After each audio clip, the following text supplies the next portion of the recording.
tossed and turned last night, all the way the drive here. I thought about, why am I doing this?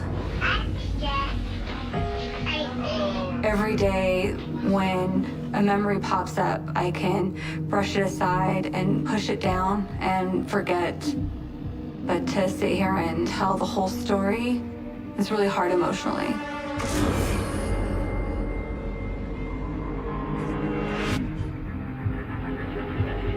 When I see this picture, I think about the day I was told about my dad's arrest. This was the picture that all my friends saw. This was the image that was used in the news.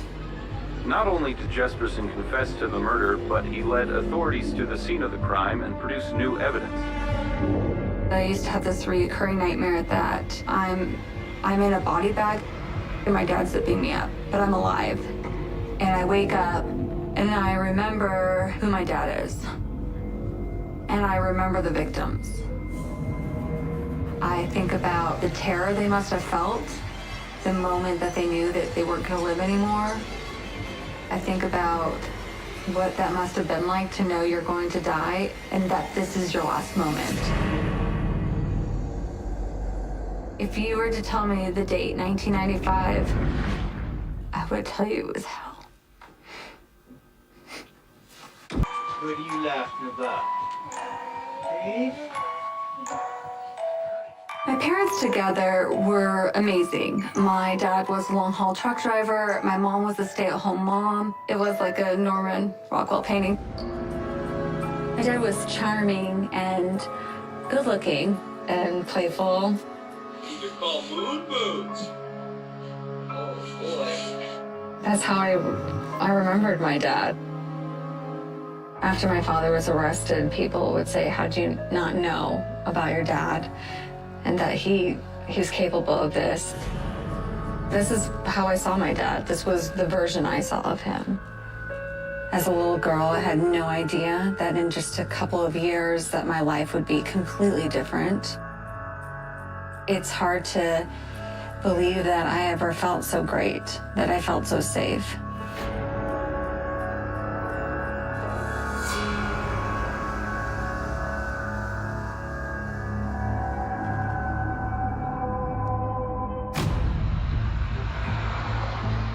When my dad was home, all three of us kids would jump on him. And because he was so big, we would take turns trying to tackle him. We just thought it was fun just to roughhouse with him.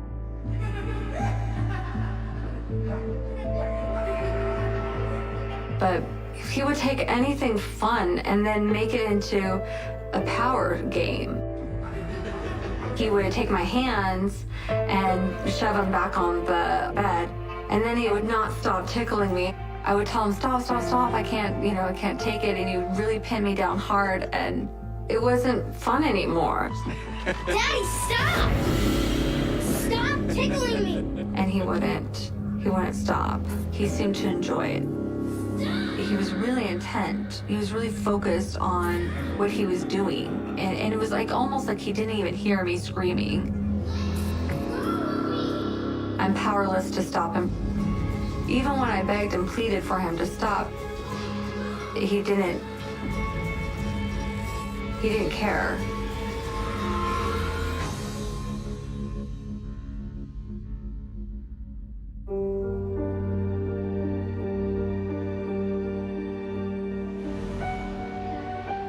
My dad knew what I was afraid of, and he would use it against me.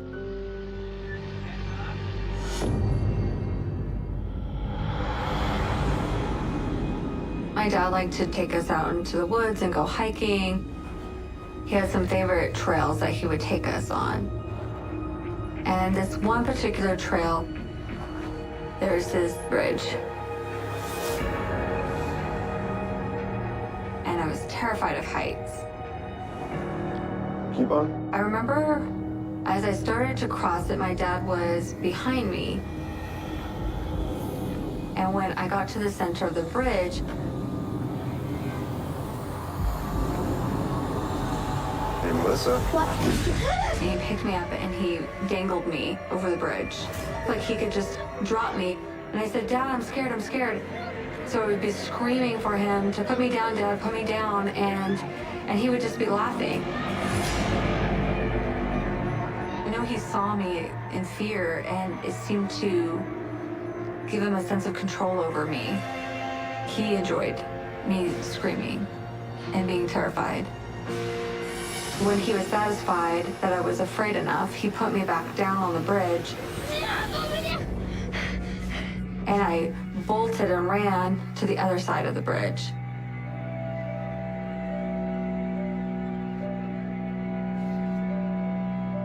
The next time we went to that bridge, I just ran as fast as I could so he couldn't catch me and scare me again.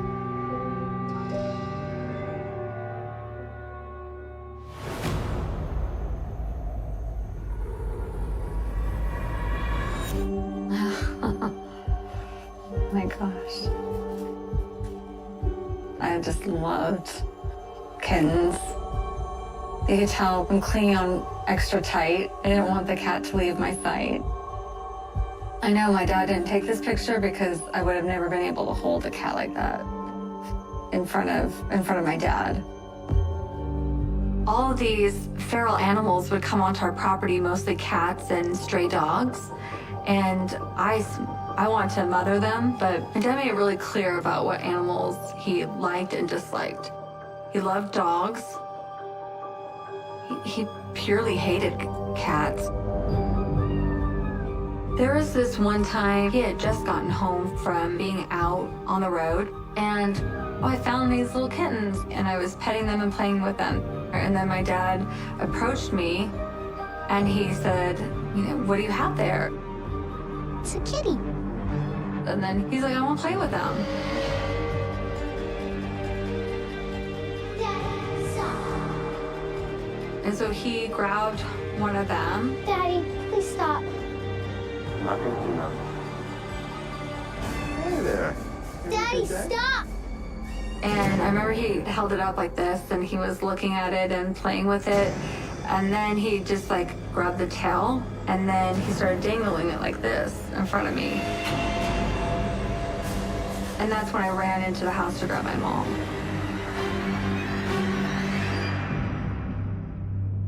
I couldn't find her right away. And it felt like forever. What are you doing? When I came back out, my only memory after that is just seeing that they were dead on the ground. What are you doing? What's going on? No big deal. The way that they were laying, it looked like he had smashed them on the ground. I'm so devastated. I'm just hearing them in the background, and my dad acting like nothing had happened. What is your problem?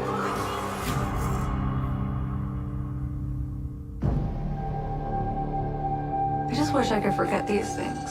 They just don't go away. It's been over 20 years, and it changed me so much that I can't be around cats. When I see a cat and I start petting a cat, I just go back there. I'm sorry. You can't forget those kind of things,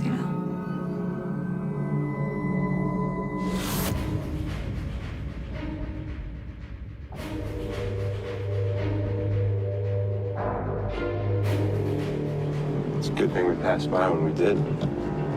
Gotta be careful. Because you never know what some men might want to do. I could see her eyes, and they're looking more frightened. She definitely looked like she was afraid for her life.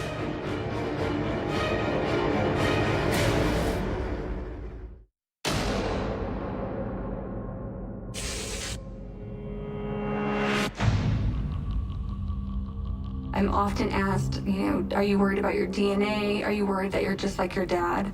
And I was for a long time because I had a lot of traits like my father. And that scared me. I mean, they're positive traits, but nevertheless, it's still scary to know I'm like my dad when he was capable of doing the things that he did.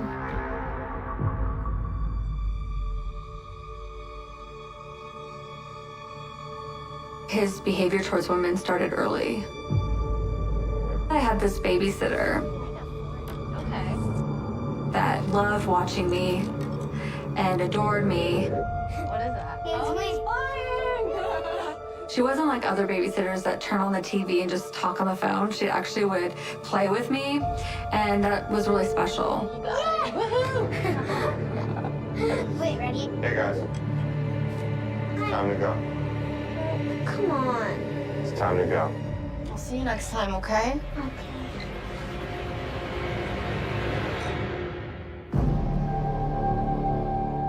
One night, my dad drove her home, and she called my mom and told her that she never wants to come to our house again.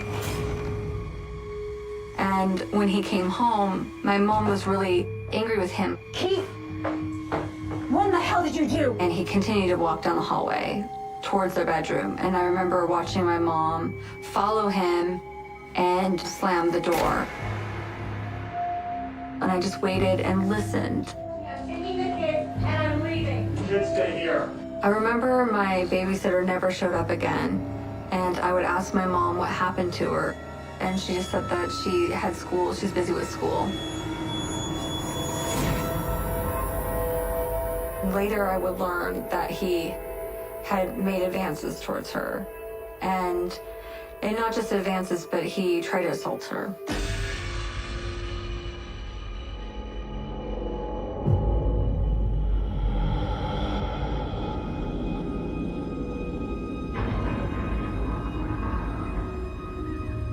My dad started to change after the divorce.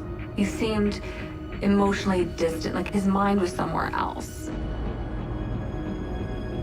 There was definitely something off. I remember one time we're at the diner and the waitress comes up. Just wanted to check in. How is everything? Much better now that you're here. My dad starts to flirt with her.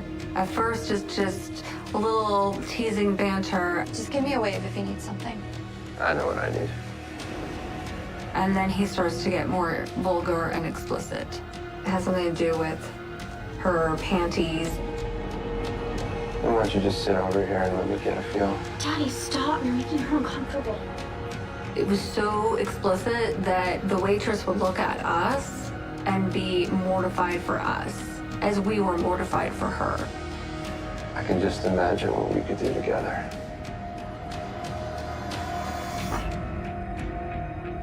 My sister, my brother, and I are sitting at the table, completely appalled, completely disgusted, and embarrassed.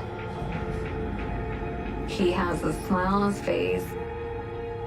We thought, maybe Dad doesn't know he's being so inappropriate. I thought maybe he's just oblivious to social graces. I mean, that's how I justified it.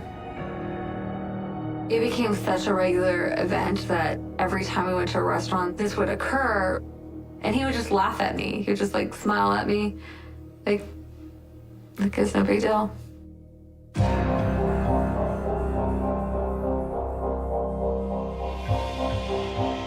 Things started to shift differently with my dad's interactions with people around us. And one particular incident that I remember is the Jesperson family was having a big Christmas reunion at the cabin in the woods. And we were invited to come and see all of our cousins. And he came to Spokane, he picked all of us kids up, and we started to drive. And as we're driving, there on the side of the road was a car that was broken down. And this woman looked in distress. Hey, Everything okay? my car broke down. You need a lift? She looks at us and sees us three kids in the back seat of the car, and she looks like she feels more safe to get in the car with us. Yeah, that would be great, actually. Thank you. She says where her address is, and he just makes small chit chat about us kids. We're going for Christmas. Is that your natural color? Excuse me? And then it just starts to veer off into a place that makes her uncomfortable. Your hair. Is that your natural color? Yeah, it is. Beautiful. Real instant turn on. Thank you.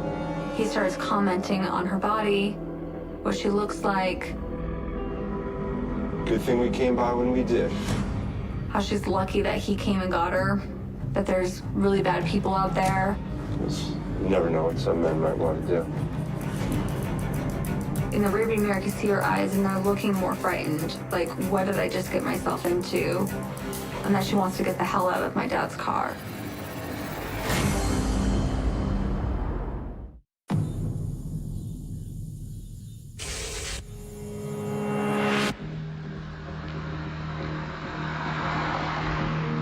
It was really, really quiet in the car. Like, there's a lot of tension. You could just feel this tension in the car. She definitely looked like she was afraid for her life. We arrive at the lady's house. Looks like this is it.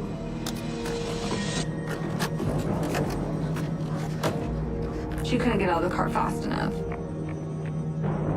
I really thought my dad just had a major character default. There was just something wrong with him. I was just angry with him. Like, why couldn't he just be polite? Why couldn't he just be normal?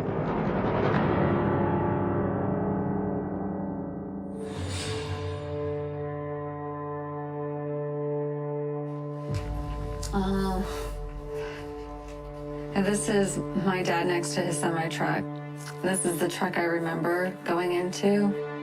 He would go on the road and then I would not hear from him for days, weeks at a time, and wonder how he's doing and what was going on in his life. My dad came for another surprise visit, and he asked to take myself and my siblings out to breakfast. But my sister and my brother had plans, so I remember we started driving and we took a sharp turn. And as my dad took this sharp turn, this duct tape rolled out. And when I picked it up, a lot of duct tape had been used. Hey, Dad. What's this? It's duct tape. I thought it was strange that there was so much duct tape missing. Like, what would he be using it for? It just struck me as odd. What is this? Is this his truck? Are you kidding me? It's a photo given to us by the police. Oh my God.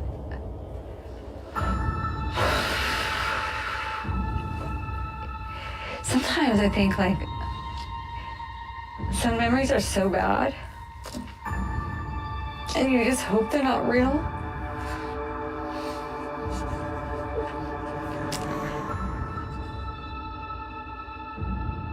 The memories are so old, and you start to think it could have just been a nightmare that I just remember details to. It's exactly what I remember seeing. Wow. What the duct tape?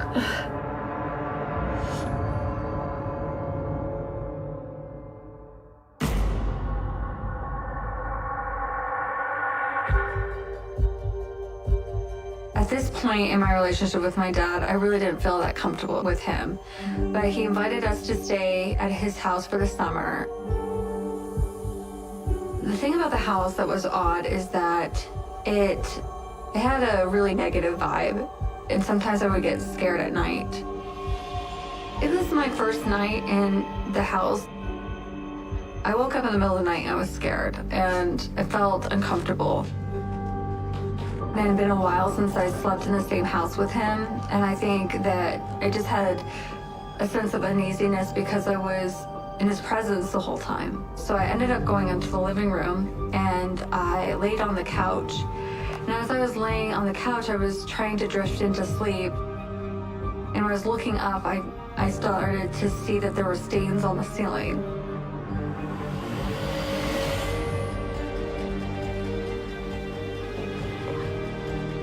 I was wondering, like, how did stains get on the ceiling? It looked kind of like a splatter. I thought it was, at first, spaghetti sauce, like dried spaghetti sauce, and then I wondered how spaghetti sauce could be up there.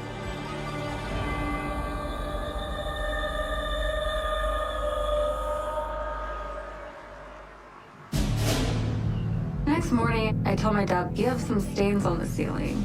He's like, what stains? And I pointed to it, and he looked up, and he was just like, oh, we'll get that cleaned. It's nothing. I'll have it cleaned.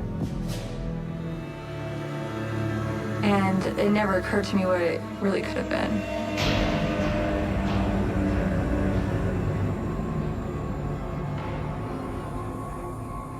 He would pick us up for the visitations with him, and I remember we started driving. The radio's on, I'm sitting in the passenger seat, and I hear him singing, I swear I left her by the river. I swear I left her safe and sound. Swear I left her by the river. I swear. My dad's not one to sing, so I could tell he was really drawn to the song. He looked like he was remembering something as he was singing. And I thought maybe this song had some kind of sentimental value to him.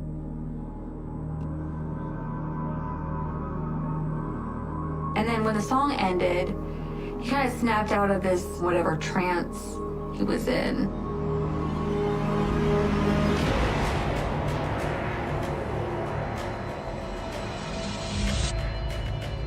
I could get away with it. He says, I know how to kill someone and get away with it. And without any further prompting, he says, but I would cut off the buttons of her jeans so that it wouldn't leave my fingerprints on it. And I would change my shoes so that my sole imprint in the mud would be different. And I wouldn't get caught. Caught? Like he was proud of himself, that he was this mastermind, that he knows something that we don't know.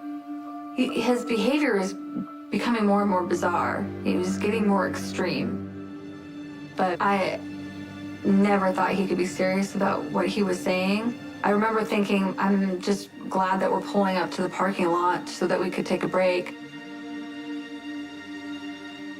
And I could forget that he's saying such weird things.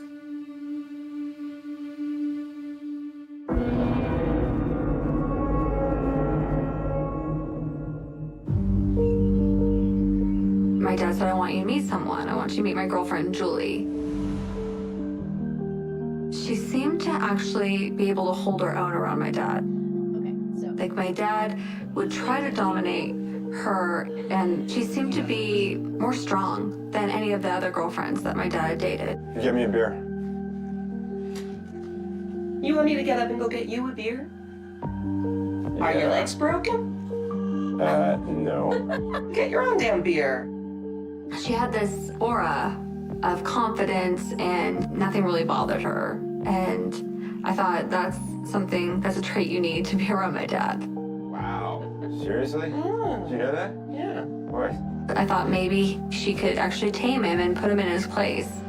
If that would happen, then I could actually have a relationship with my dad.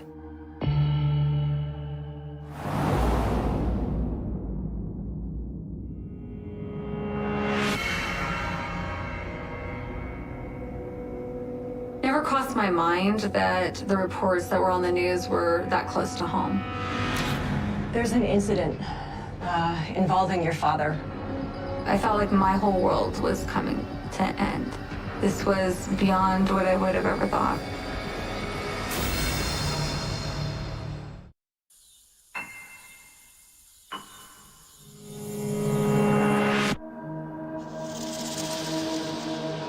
The last time I ever saw my dad, I was a freshman in high school, and he said, let's go downtown to a diner and I'll take you to breakfast there.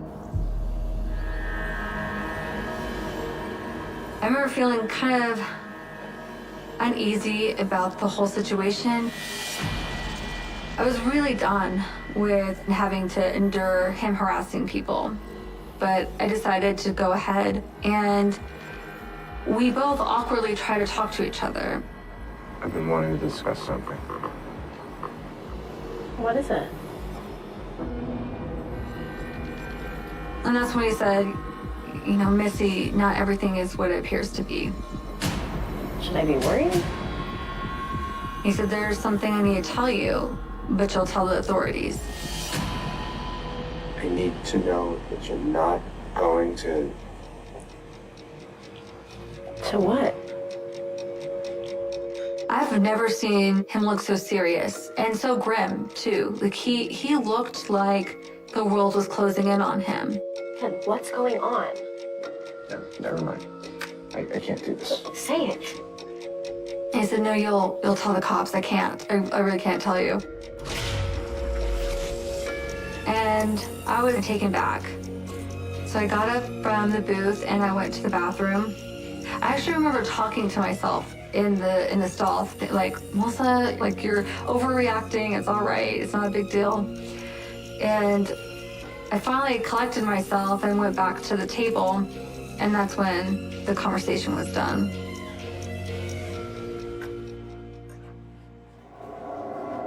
That breakfast just put me over the edge. I was done with his paranoid and creepy behavior. I was done spending time with him. It's just too much for me. It was emotionally draining. I never felt good about our visits. So I would either tell him I don't want to see him anymore or just ignore his phone calls and invitations from that point forward.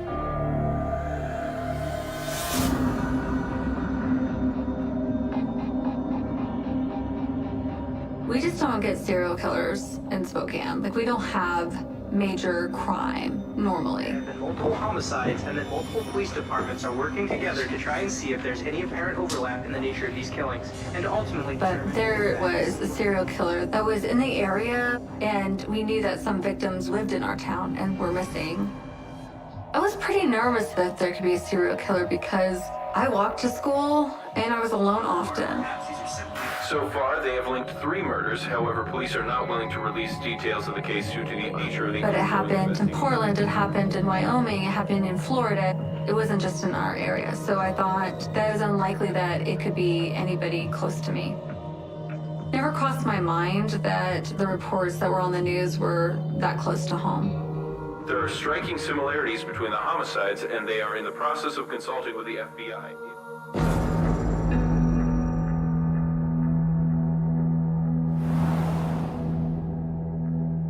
The last time I saw him was in September, and then Christmas came around. I didn't hear from him, and then it was several more months. It was spring, and I kept thinking, like, this is really odd that I've not heard from my dad in many months.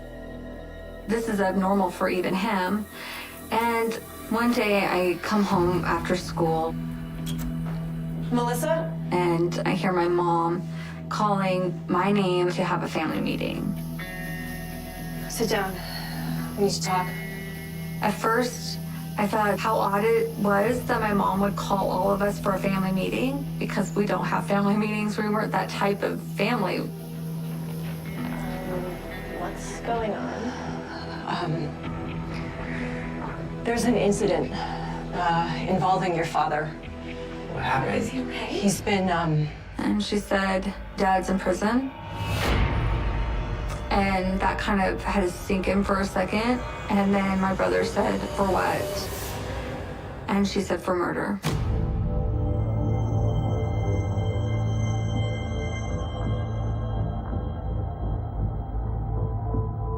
There was no more elaboration on who or what the details were. My mind tried to process what type of murder did my dad commit? Did he get in a fight because he was 6'6"? He was a large man. He could easily have accidentally killed another man. And then I remembered the cats. And that's when I pictured him strangling a woman. And then it just seemed like that was probably right.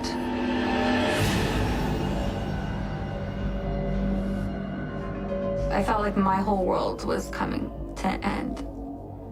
Like this was beyond what I would have ever thought.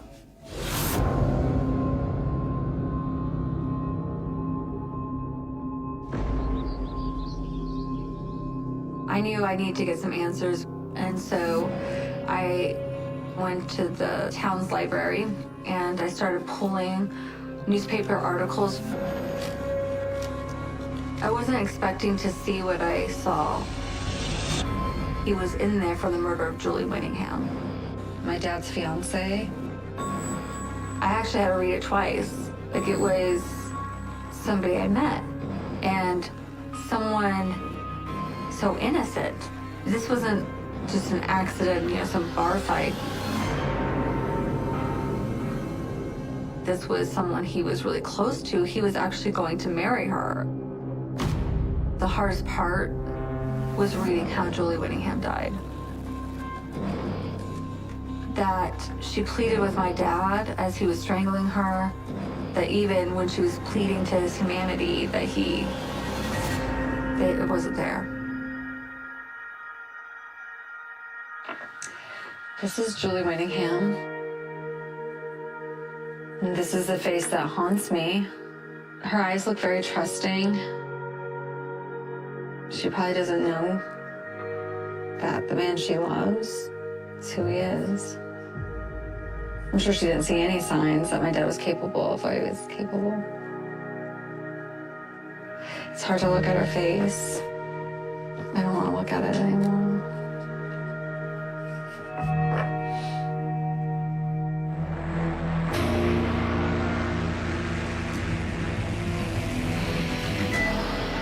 You really did this?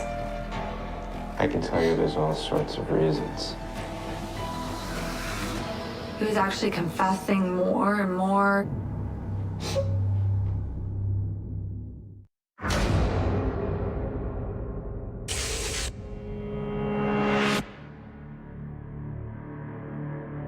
I thought my dad would save me from anything. I thought that my dad would protect me from anything. I thought my dad loved me. I didn't know this person. It was the definition of living a double life. He was a family man. He was charming. He was good looking. But he was something else inside.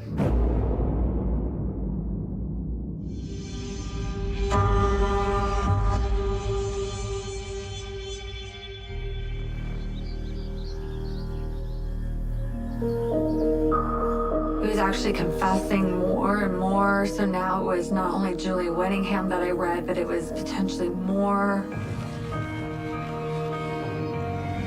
It was the murder of his fiancée and Tanya Bennett and Angela Subbreeze and all these names just started coming up. And I had never heard of those names before. These were strangers. My dad was labeled the happy-faced serial killer.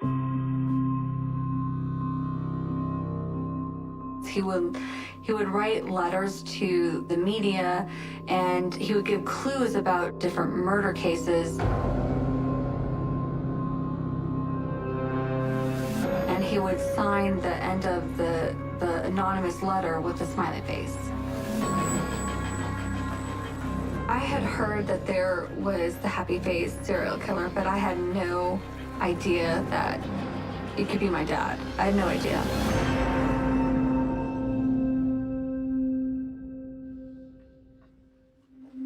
This is Tanya Bennett, my dad's first victim that he said looked like my mom. My mom had the same warm smile.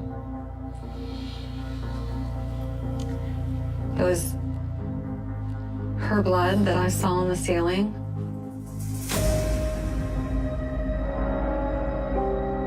He beat her to the point where you couldn't recognize her. Something splattered all over. The fact that I slept in the same house that he killed a woman in. The car that he drove me in, he used to dispose a body of. I can kill someone. The truck that I was in, he killed his fiancée in. It's like everything that was normal was now tainted. My whole life and existence with my dad was a lie. It made me question everything he said, everything he did.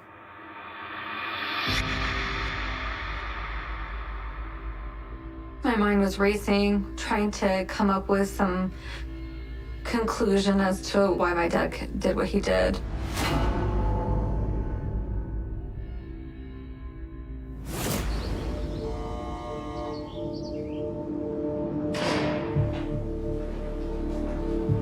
The visit didn't go as I thought it would go. In my head, I thought that I would see him and that all my questions would be answered and that it wouldn't be a scary experience. But I wasn't prepared for the real visit that I had.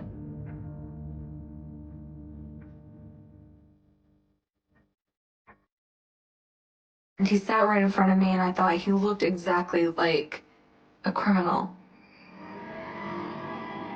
And the first thing he said to me is, "Missy, my best advice is that you change your last name." And that's when I knew he was guilty. You really did all this. And then he looked straight at me and said, "You probably want to know why, don't you?" I can tell you there's all sorts of reasons.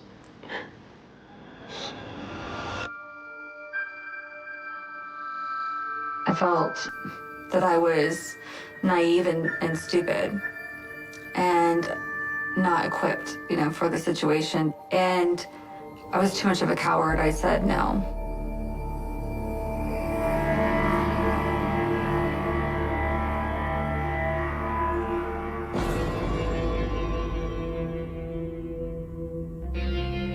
My dad was given a life sentence for the murder of Tanya Bennett. Keith Hunter Jesperson committed the murder of Tanya Bennett. He led authorities to the crime scene where they found her purse. And then also the murder of Julie Winningham. To accept responsibility for the death of Julianne Winningham, I am pleading guilty. From there, it just compounded. It was another life sentence and then another life sentence. My father claims that he killed over 163 women, but we know of at least 8 women that he's killed. There's potential that there's more women. We just don't know at this point.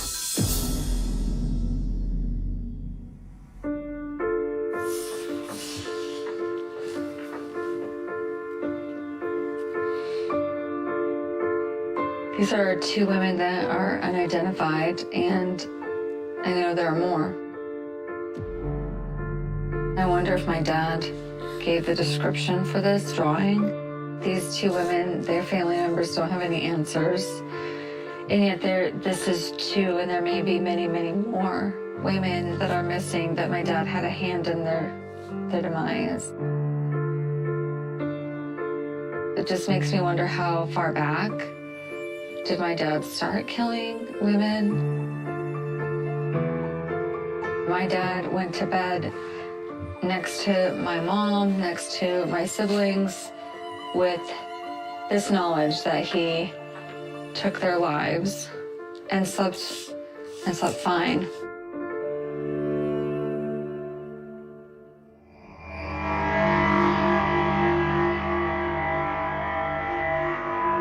About 15 years after the arrest of my dad and the conviction of my dad, I had a visit with my grandfather.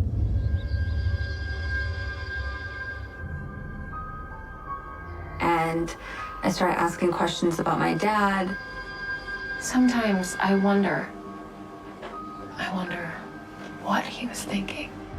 And he took a pause, and he looked out away from me, and he said, "I have something I should tell you." I need to get this off my chest. I spoke to Keith. And he said, I went and visited him in prison, and he said something to me that I'll never forget. What is it? And he said, "Your dad had told me that he had thoughts of killing you and your siblings." But something kept him from it. I wasn't prepared to hear that at all. My mind went to the time where my dad was talking to me in the diner and telling me he had something to tell me, and I was alone with him. I need to know that you're not going to... To what? I don't know how that would have played out if he would have told me. I think I might have been a victim. I'm sorry.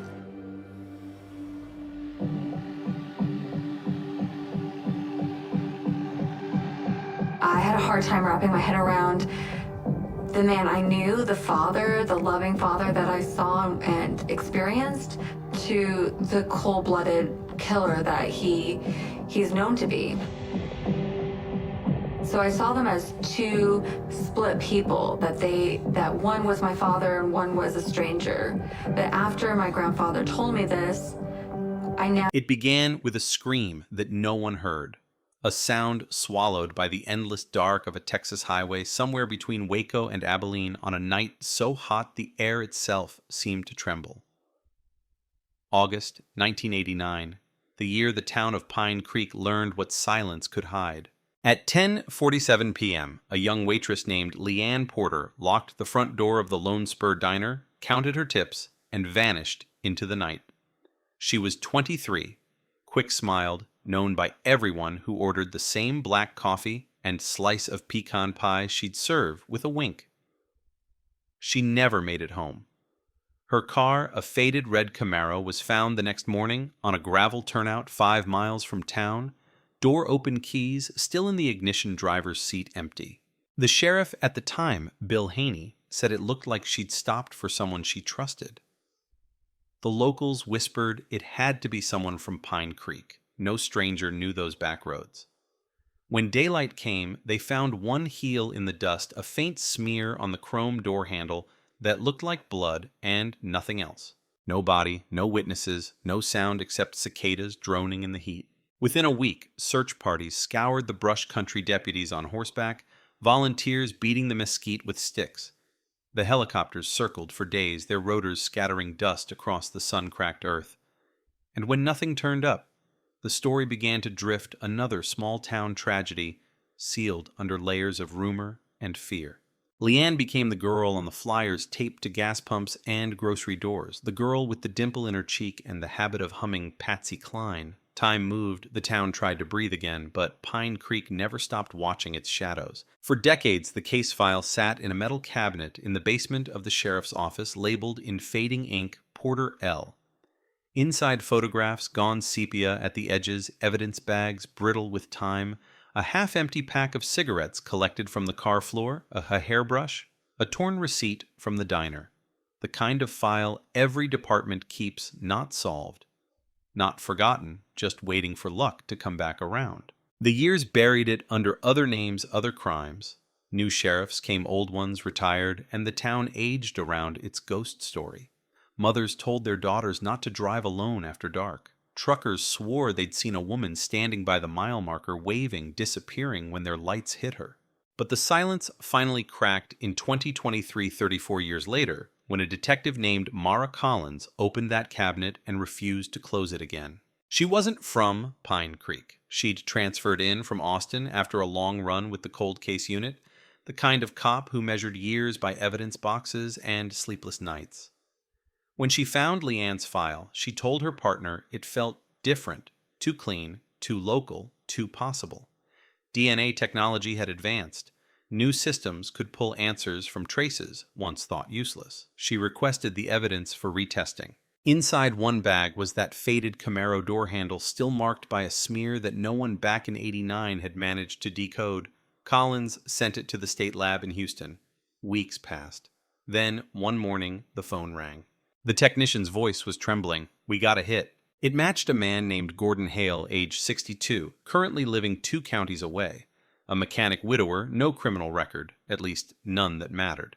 But back in 1989, he'd been 28 working at a service station not far from the diner. He'd fixed Leanne's car twice. She'd mentioned him once to a friend, saying he creeped her out.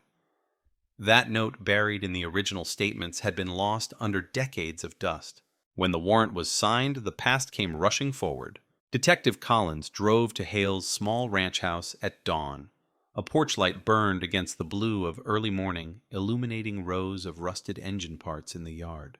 Hale stepped outside in a flannel shirt coffee mug in hand, surprise painted across his face when she said his name. She told him why she was there. He didn't deny it. He just looked past her at the horizon and said softly, "I knew you'd come eventually." That line would later make national headlines, but in that moment it was just the end of silence. The arrest stunned Pine Creek. For years, Hale had lived among them, attending barbecues, fixing tractors, waving at neighbors who never guessed. Some remembered how he'd been questioned once briefly, but cleared when no physical evidence tied him to the scene. Others recalled his pickup, parked near the diner on the night Leanne disappeared, but no one had said it out loud in years. It was as if the town had agreed to forget, and now memory itself was on trial. When the news broke Texas cold case solved, after decades families gathered in living rooms, whispering Leanne's name again for the first time in a generation.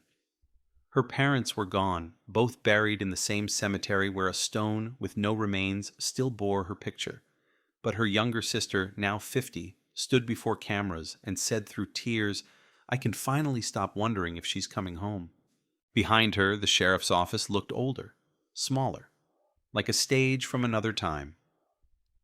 Reporters from Dallas and Houston filled the tiny streets, microphones thrust toward anyone who remembered the night in '89. And in the middle of it all, Detective Collins stayed quiet. She knew the hardest part wasn't over. The DNA was proof of contact, but not of murder.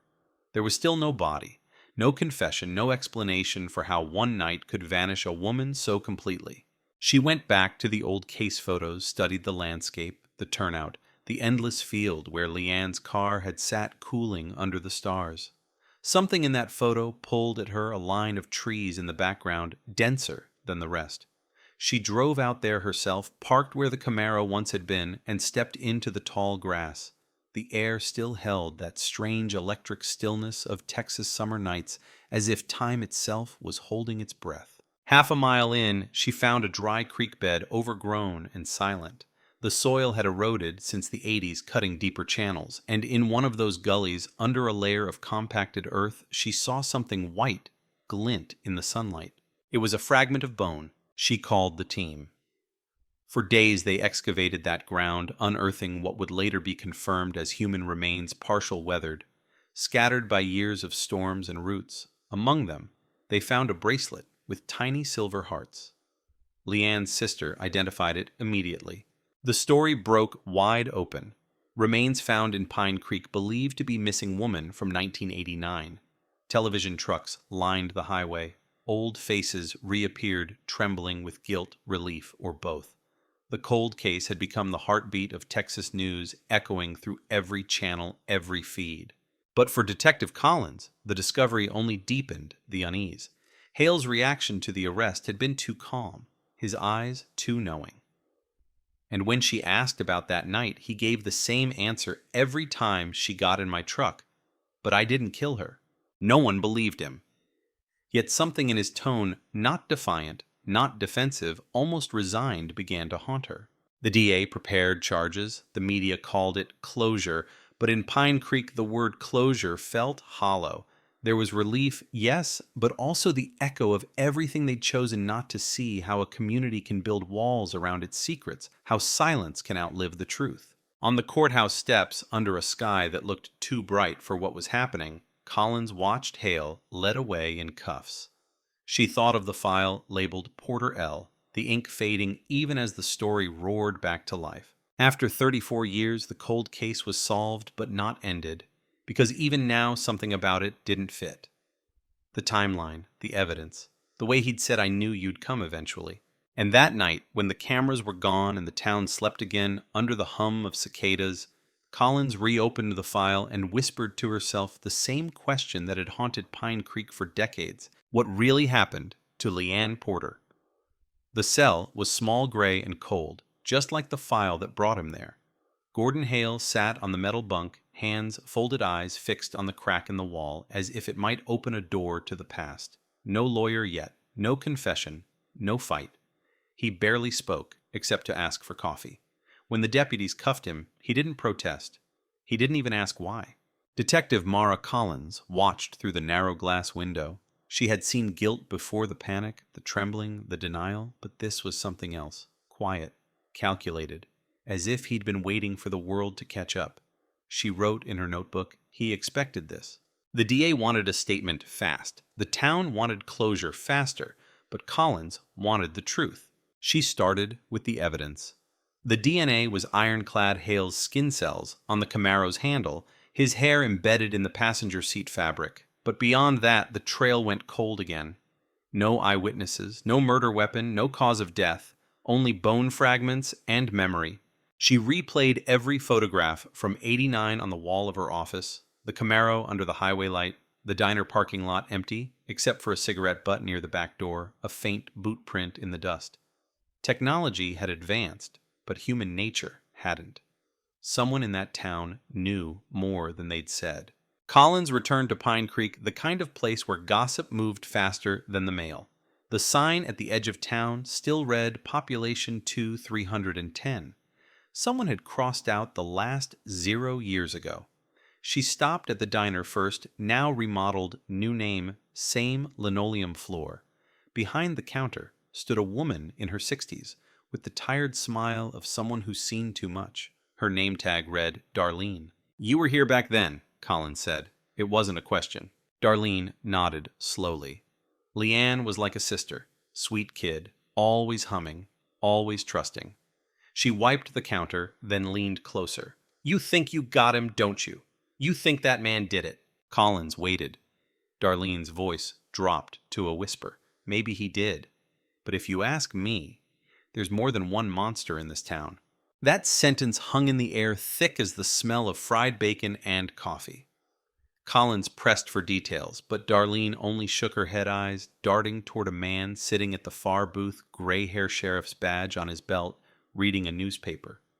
Like he'd been there every morning since the dawn of time. Sheriff Don Riggins, the man who took over after Haney retired. He'd been a rookie in '89. Collins approached, introduced herself, flashed her badge. Riggins folded his paper, studied her a moment. "You're the one stirring up ghosts," he said. "Just trying to give one of them a name," she replied. He smiled without warmth. "We looked at Hale before," questioned him. "Nothing stuck. You think 30 years later you're going to find what we missed." She didn't answer. Because maybe she wouldn't, but maybe she'd find what they'd ignored. Later that night, in her motel room, Collins spread the old evidence across the bedspread. Photos, receipts, witness notes typed on yellowing paper. That's when she saw it. A line buried in the report, truck sighted, leaving diner parking lot at approx. 10:50 p.m., make model uncertain. Witness L. Morrison. The name meant nothing to the deputies back then. Collins ran it through the database. Lester Morrison, age 79, still living on the outskirts of town. She drove there before sunrise. Morrison's house leaned under the weight of years, a sagging porch and wind chimes that never stopped moving. He answered in a flannel robe, eyes pale and wary. When she mentioned Leanne Porter, he froze. "I told them what I saw," he muttered. "Told them, and they said it was nothing." "What did you see, Mr. Morrison?" He hesitated, then pointed toward the distant stretch of highway visible from his window. A truck, old Chevy, dark blue. Pulled out of the diner lot that night. Thought I saw a girl in the passenger seat. Looked like she was arguing. But back then, he sighed back, then nobody wanted to believe it was one of their own. Collins showed him a photo of Hale's truck from 1989. He shook his head. "No. That one had a dent on the fender. Hale's didn't. I remember because I used to fix trucks. I noticed things like that. A dent. A detail too small to fake, too specific to forget." Collins felt her pulse quicken. If Hale's truck wasn't the one seen that night then, who was driving the other? She checked the old service station records, Hale's workplace, and found something buried in the logs. The night Leanne vanished, Hale wasn't alone. He'd been working late with a man named Ray Boone, the station's night supervisor. Boone's name appeared once in the file, then disappeared from everything else. No follow-up, no interview, nothing.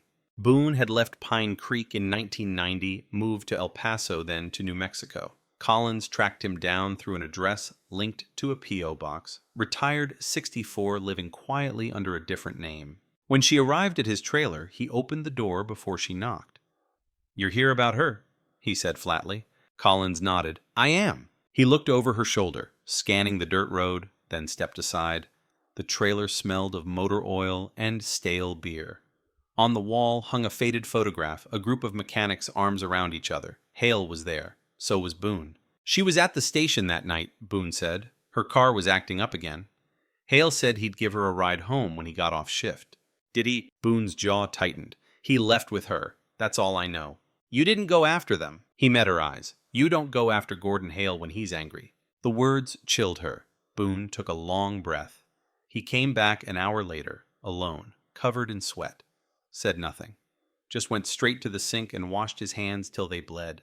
"Did you tell the police?" "I tried. Sheriff Haney told me to drop it. Said the family was grieving enough. Said no evidence meant no case." He laughed bitterly. They didn't want a killer from Pine Creek. They wanted a ghost. Collins recorded every word. Boone signed a statement, but when she asked if he'd testify, he shook his head. That town eats people who talk. Back in her car, Collins stared at the steering wheel, the sun setting like blood over the horizon. Every lead she chased opened another wound, not just in the case, but in the town itself. Someone had protected Hale. Someone had made sure the silence stayed intact. 2 nights later, Collins got the lab results on the bone fragments. The forensics team confirmed it. The fracture patterns suggested blunt force trauma to the skull. Not an accident. Not a fall. Murder. The DA prepared to upgrade the charges. But then came the twist. The DNA from the bones, the ones found in the creek bed, wasn't a full match. 98% certainty, yes. But 2 alleles didn't align. The probability favored Leanne, yet not conclusively. The coroner's note read, "Remains consistent with Porter L., but partial contamination suspected." Contamination. Collins read it 3 times. Someone had tampered with the evidence, or something else had gotten mixed in. She went back to the dig site flashlight in hand, sweeping across the dark earth. The local deputy assigned to guard it had been one of Riggins's men. When she asked for the chain of custody log, he stammered. 1 page missing. The day the remains were transferred, the log had been misplaced. Collins felt it in her gut, the same chill she'd felt when Hale said, "I knew you'd come eventually." He hadn't said, "I knew they'd catch me." He'd said, "You," singular, directed. Like he'd been waiting not for the law, but for her. That night in her motel, she couldn't sleep. She stared at the case photos on the wall, the girl frozen in time. She whispered, "What did I miss?" And then she saw it.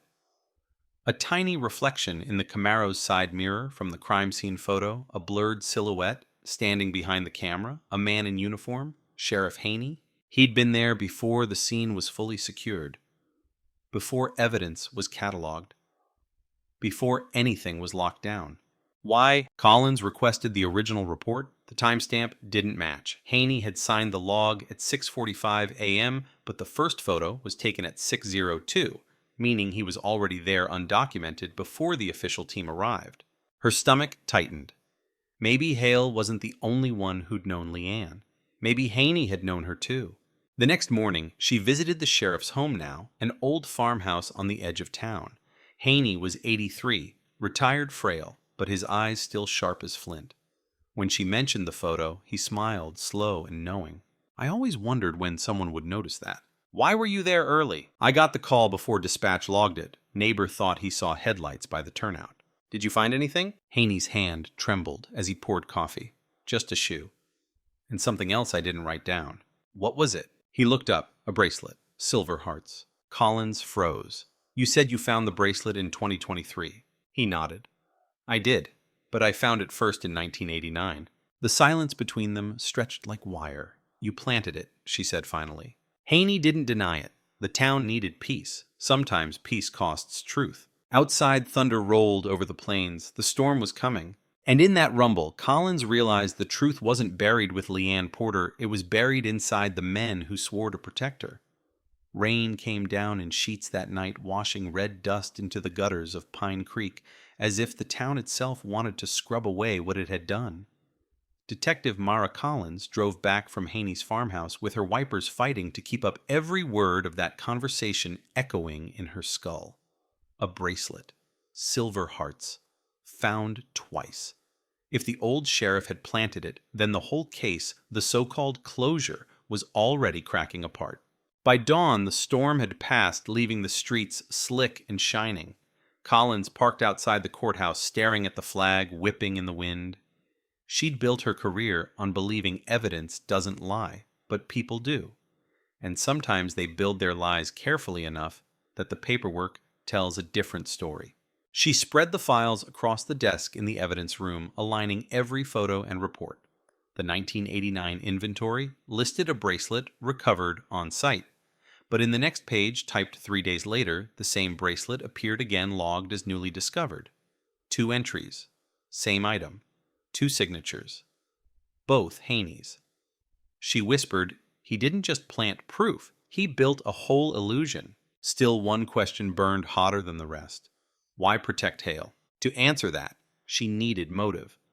She went digging through personnel files, payroll ledgers, town contracts. The service station where Hale and Boone worked had been part owned by a local investment group headed by none other than Sheriff Haney's brother-in-law. Money, loyalty, reputation.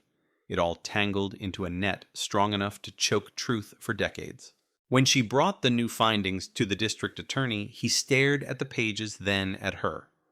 You're telling me the bracelet, the piece that tied Hale to the body, was falsified? I'm saying it's possible, Collins replied. I'm saying it's likely. The DA exhaled slowly. You realize what that does to the case. She did, it shattered it. By midday, reporters were back on the courthouse lawn, sniffing the blood in the water.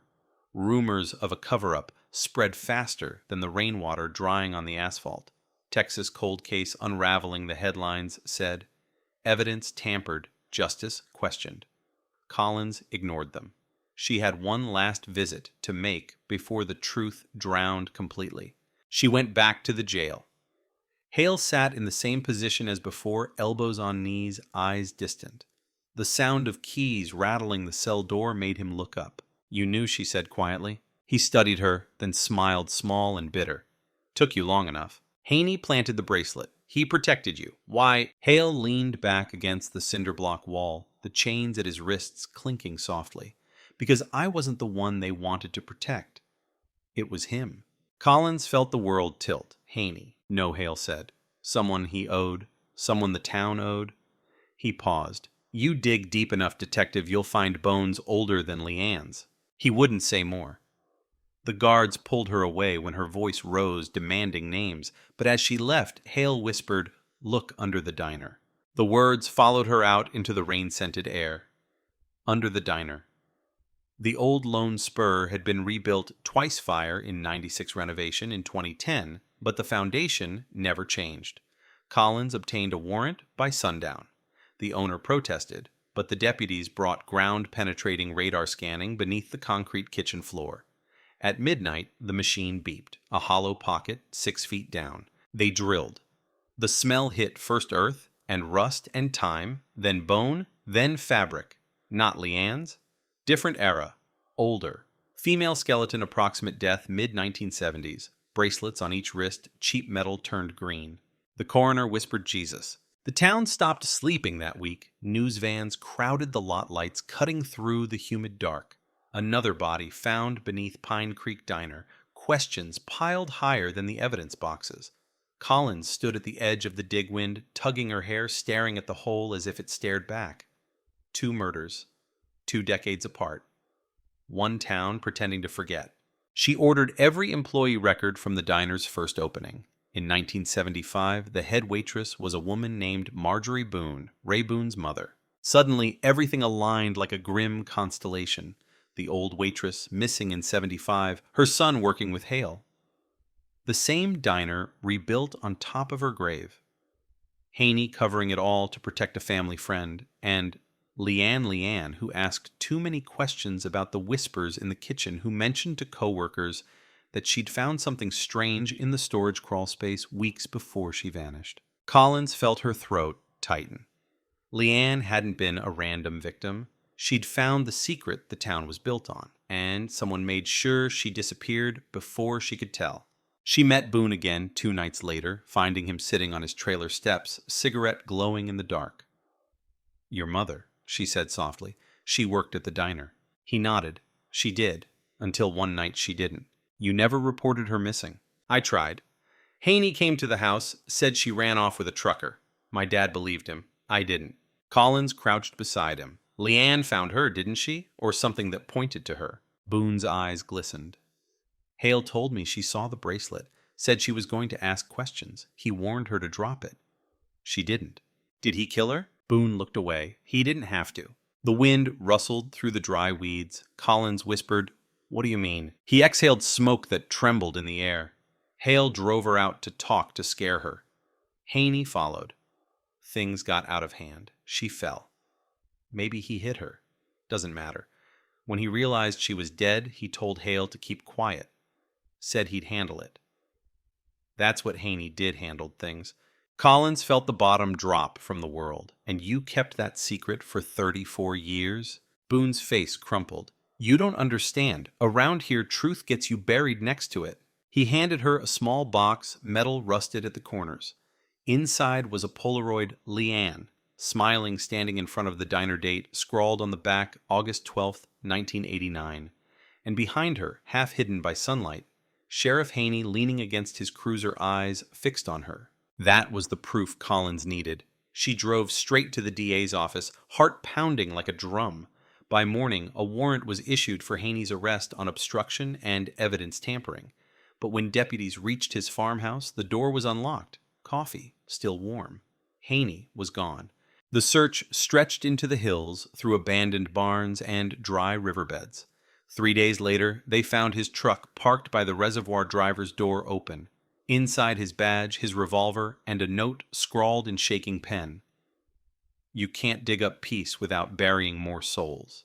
The case exploded nationwide. Texas cold case solved, then shattered. Every network ran the footage, the diner excavation, the sheriff's flight, the decades of silence unspooling like a bad dream. Pine Creek became a synonym for betrayal. People locked doors that had never needed locks before. Strangers stopped waving. But Collins wasn't finished. She still had Hale in custody, still had Leanne's ghost whispering in her ears. If Haney had been the one to kill her, why hadn't Hale spoken sooner? Why stay quiet through half a lifetime? She confronted him again. The jail lights buzzed overhead. Hale looked older, smaller. "He told me," Hale said, voice barely a whisper. "Told me if I said a word, I'd end up like her. Said no one would believe a grease monkey over a sheriff." "And you believed him?" He nodded. He wasn't wrong. Collins felt something twist inside her. Not pity, not rage, something heavier. You could have saved her family 30 years of hell. "I saved myself 30 years of living with his eyes on me," Hale said. "Does that count?" She left the cell, shaking. The truth was uglier than she imagined, but it was the truth nonetheless. The case would close files, would be archived names carved into press releases, but Pine Creek would never be the same. That evening, Collins drove back to the field, where they'd found the Camaro all those years ago. The grass had grown tall again. Cicadas hummed their endless dirge. She stood there until the sun slipped below the horizon, whispering, "It's over. Leanne." But the wind that passed her ear didn't sound like relief. It sounded like laughter, soft, distant, almost grateful. In the months that followed, Hale pled guilty to obstruction and accessory after the fact. Boone vanished to another state. Haney's body was never found. The diner was demolished for good. The new owner planted wildflowers where the foundation once stood. And yet sometimes, when night settles heavy over Pine Creek, locals swear they see a red Camaro's headlights flicker across the highway, stopping at the old turnout before fading into the dark. Detective Mara Collins keeps the case file on her desk, the label rewritten in fresh ink. Porter Leanne, solved but never closed. Because some stories don't end. They echo. They wait. They breathe under the dust, whispering through the years. The truth was never the body.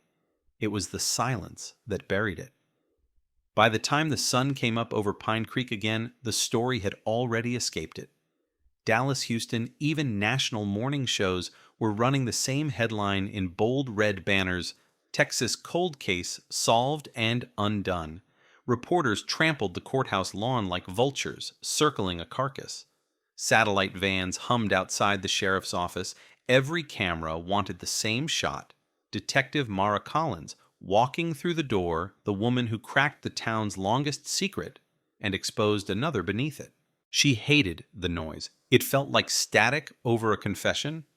Inside, the air smelled of old coffee and fear. Deputies whispered in corners, unsure who still worked for justice and who had worked for Haney. The state attorney's task force was on its way. Pine Creek, once invisible, was about to be dissected under fluorescent light.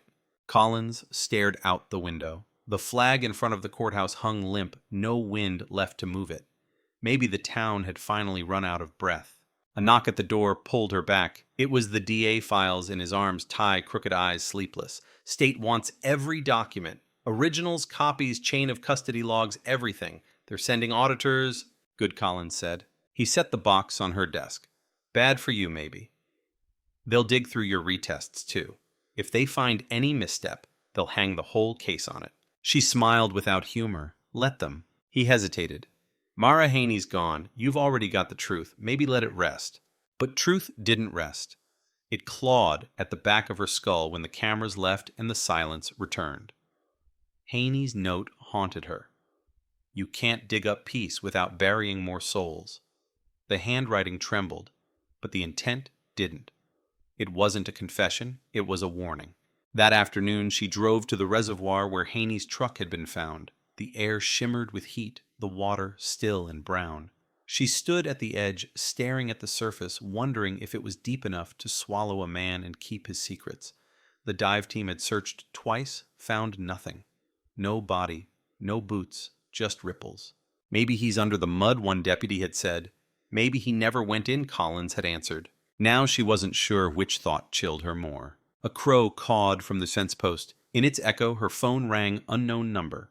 She answered, a man's voice low, distorted by static. You should have left it buried. Click. The line went dead. She stood motionless, listening to the dial tone fade. The number traced back to a prepaid burner.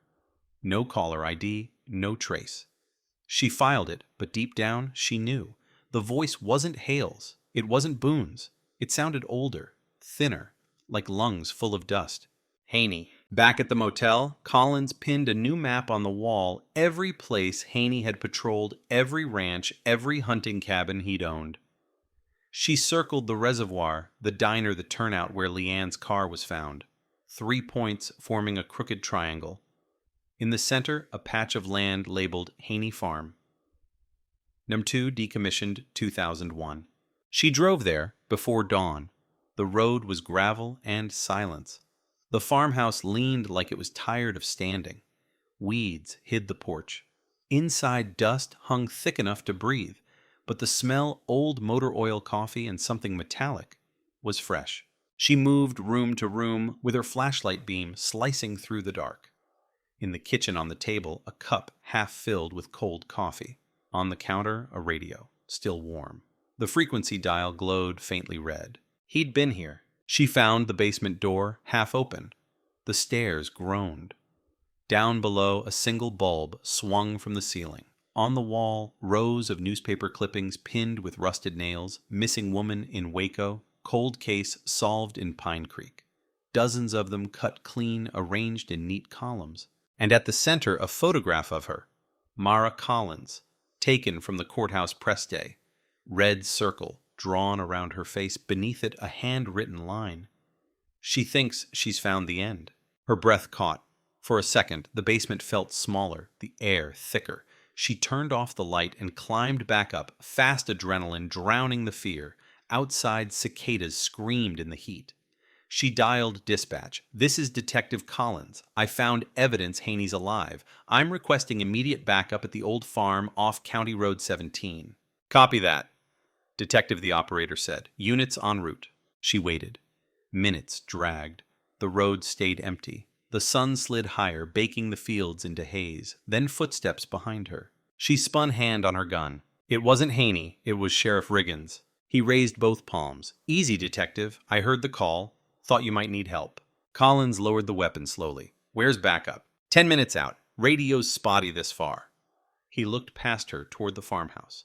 You find something. Haney's been here. Coffee's fresh. Riggins frowned. That man's pushing 80. You really think he's been camping out like some outlaw? She didn't answer. She didn't need to. He could read it in her eyes. She gestured toward the porch. You first. They stepped inside together. The boards moaned under their weight. Collins pointed to the basement door, but when she turned back, Riggins was watching her instead of the stairs. Something unreadable crossed his face. You shouldn't have reopened this, Mara, he said softly. Her pulse thudded once hard. You knew. He sighed. Haney was my mentor. Everything I learned about law came from him. He told me the past stays buried for a reason. You helped him cover it, she said. I helped this town survive. You think they wanted to know their sheriff killed a girl and built a diner on top of her bones? You think they could live with that? His hand brushed the holster at his hip. Peace, Collins. That's all anyone wanted. Peace built on lies isn't peace, she said. For a moment, the room was silent, except for the ticking of something metallic in the walls, pipes, or nerves she couldn't tell. Then, from the doorway, a dry voice. She's right. They both turned. Haney stood there, thin as smoke revolver, trembling in his wrinkled hand. The years had turned him ghost pale, but his eyes still burned. Put it down, Bill Riggins said. It's over. Haney shook his head, slowly. You don't get to say what's over, Don. Not after you kept my sins breathing. Collins' voice was steady. You killed them both. Marjorie Boone, Leanne Porter. Haney's mouth twitched. Marjorie was an accident. She fell. Leanne, she wouldn't stop asking. His gaze flicked to the badge still clipped to Riggins' belt, and he knew every bit of it. Riggins lunged. The gun fired once, deafening in the small room. Plaster rained from the ceiling. Collins hit the floor, drew her weapon, returned fire 2 rounds into the doorframe. Haney stumbled back, clutching his shoulder. Riggins shouted something she couldn't hear over the ringing in her ears. When it was over, Haney lay against the wall, blood blooming through his shirt. His eyes were open, glassy. The revolver slipped from his hand and spun across the floor. Riggins crouched beside him, pressing fingers to the wound, whispering, You old fool. Haney tried to speak, voice thin as air. We kept them safe, he rasped. We kept them safe from us. Then nothing. Outside, sirens wailed at last, distant, but closing in. Collins sat on the step hands, shaking gun still warm. She watched the dust rise from the road as the patrol cars approached. For the first time in 34 years, Pine Creek was about to know the truth in full daylight. The investigation that followed stripped the town bare. The state suspended. Sheriff Riggins seized every file from the last 4 decades, opened internal probes into falsified reports. The diner lot became a memorial, flowers, candles, framed photos. Television crews packed up and left, chasing fresher tragedies. Collins stayed behind, sorting paperwork until her fingers cramped. The press called her the detective who solved 2 murders and buried a legend. She hated the title. There were no victories here, only ghosts learning to breathe again. One evening, as the sun bled orange over the plains, she drove out to the reservoir. The water shimmered like a mirror. She stood there alone, the wind carrying the smell of rain and rust.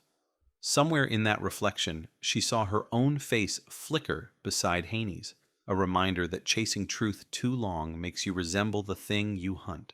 Her phone buzzed, a text from an unknown number. You think it's over, check the creek. She looked around, empty road, empty sky. Her heart began to hammer. The message timestamp read 1 minute earlier. Whoever sent it was close. She called dispatch, requested a unit at the old creek bed where Leanne's bones had been found. By the time she arrived, night had fallen. Flashlight beams cut through the dark water. Deputies swept the area. Then one of them called out, Detective, you need to see this. Half buried in the mud was a badge, Riggins's, and beneath it, fresh boot prints leading into the woods. 2 sets, one heavier, one light.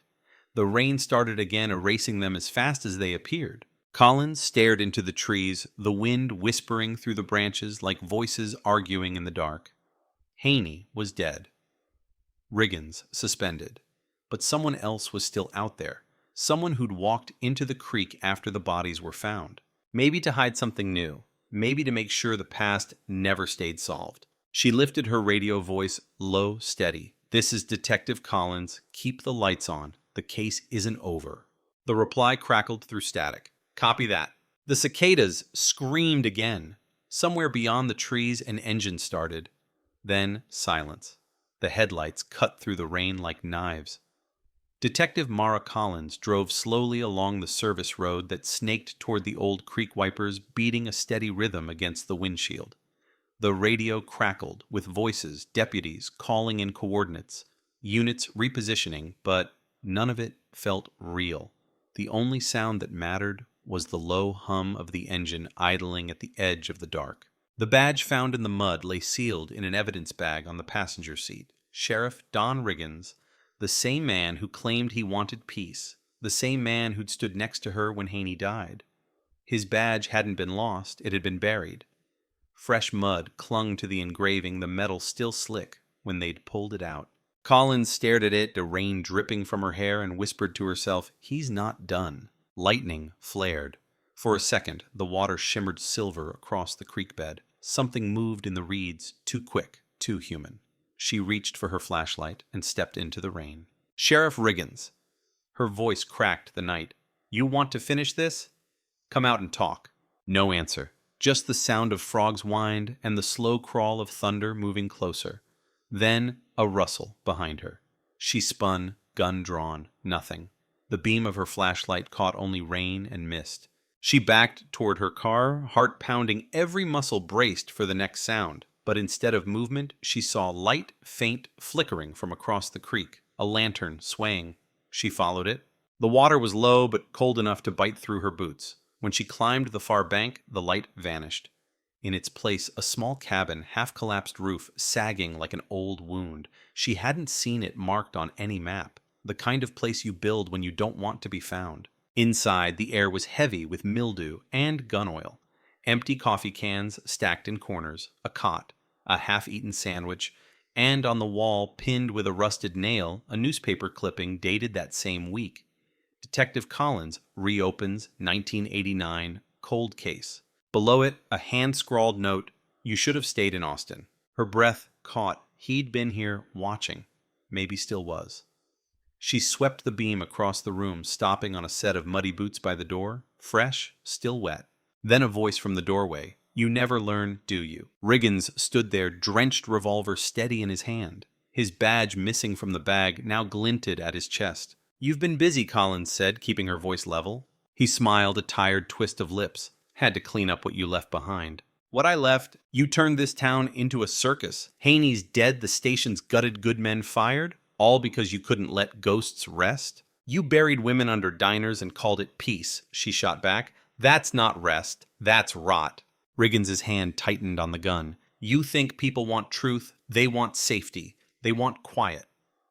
Haney understood that. He killed them. Riggins nodded once, and I made sure no one else did. Collins took a step forward, slow, careful. "You helped him, didn't you? You helped move Leanne's body. You made sure the bracelet was found when the story needed a hero. You kept him clean so you could keep the town calm." Riggins exhaled, eyes narrowing. "You don't understand Pine Creek. We keep our own. Always have." "You mean you protect your own crimes?" The silence stretched. Then his finger twitched. She dove sideways. The gunshot split the air-shattering glass. Pain sliced her shoulder. She hit the floor. Breath gone, dust rising like smoke. He moved closer, heavy boots crunching on the broken wood. "You should have stayed out of this," he said. "You were supposed to close the case, take your credit, and leave. But you couldn't, could you? You had to open every grave." She rolled behind the cot, blood seeping down her arm, eyes scanning the shadows. One shot left in her pistol. One chance.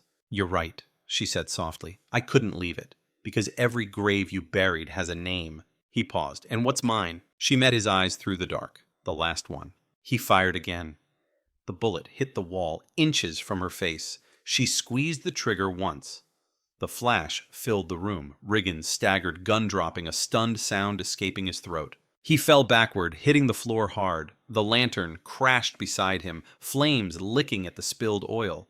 Collins crawled up, pressing her good hand to the wound in her shoulder, watching the fire crawl across the planks. She staggered to her feet, kicking his gun away. Riggins tried to speak, his voice rasping. "You don't understand. It's not just us," what she demanded. He coughed, eyes glassy. Haney wasn't the first. The flames surged, swallowing his words. She grabbed the evidence bag, ran through the door as the cabin erupted behind her. Heat roared against her back, wind carrying embers like fireflies. Outside, rain hissed on the blaze. She fell to her knees in the mud sirens, wailing somewhere far away. Her radio sputtered to life dispatch, calling her name again and again. She pressed the button weakly. "This is Detective Collins. Officer down. Repeat, officer down. Suspect neutralized. Cabin fire at the Old Creek Road. Send units." Static swallowed the rest. By the time help arrived, the cabin was a smoldering skeleton. Riggins' body charred beyond recognition. The badge melted. His revolver twisted like a question mark. The medical team patched Collins up, loaded her into an ambulance, and by dawn the sky above Pine Creek was a smear of gray smoke and rain. In the hospital, the DA came to see her. His face was pale, voice low. "You're a hero again," he said. She shook her head. "There are no heroes in this story." He hesitated, then slid a file onto her blanket. State Task Force finished their audit. "You might want to see this." Inside were copies of old case reports, different handwriting, different towns: Midland, San Angelo, Denton. Each one marked missing female, each one stamped closed due to lack of evidence. And in every file a familiar signature: Sheriff William Haney. Collins whispered. "How many?" 8, the DA said quietly. "All women, all unsolved, all under his jurisdiction." The room felt colder than the rain outside. Riggins had been right. Haney wasn't the beginning. He was the continuation. Collins stared at that list of names, the years stretching back before Pine Creek even existed. Some cases from the 70s, others into the 80s, all within a 100-mile radius. She could see the pattern forming: the same type of victim, the same disposal. Near water, the same silence afterward. She closed the file. "We'll reopen them all." The DA nodded. "Already in motion. But we'll need you to testify. The state's watching now. Every detail matters." She looked down at her bandaged arm. It always did. Weeks passed. The smoke cleared. Pine Creek rebuilt itself again, this time with eyes wide open. The diner's memorial grew into a garden, each flower tagged with the name of a victim. Locals who once whispered now spoke in full sentences, remembering faces, telling stories they'd locked away. But one question kept Collins awake: who sent that last text? "You think it's over. Check the creek." Riggins couldn't have. He was dead when it came through. Haney was gone before that. Someone else had known. She had the phone analyzed. The signal pinged from a cell tower 30 miles west, an abandoned Border Patrol relay station decommissioned since 2005. She drove there one evening long after she should have stopped chasing ghosts. The station sat on a hill overlooking the highway. Wind whipping dust through broken windows. Inside, graffiti covered the walls, dates, initials, phrases in chalk. One, in uneven handwriting, stopped her cold. Not all the bodies were hers. Below it, a symbol carved into the plaster, a small circle crossed with 2 lines. The same symbol found scratched on one of the old case files from the 70s. She took a photo, sent it to the lab. Within an hour, a match came back. The mark was used by a short-lived vigilante task unit, an unofficial network of rural officers who exchanged information off-record in the late 1970s. Haney's name was on the founding list. So was Riggins's. And 3 others she'd never heard of, 2 still living. The truth deepened like a well. This wasn't one killer, or even 2. It was a fraternity, a network built on silence, buried beneath decades of small-town loyalty. The peacekeepers of rural Texas hiding behind badges and brotherhood. She looked out at the endless stretch of highway below headlights, crawling through the dusk, each one carrying someone who thought they were safe. She whispered to herself, "You were right, Haney. We kept them safe from you."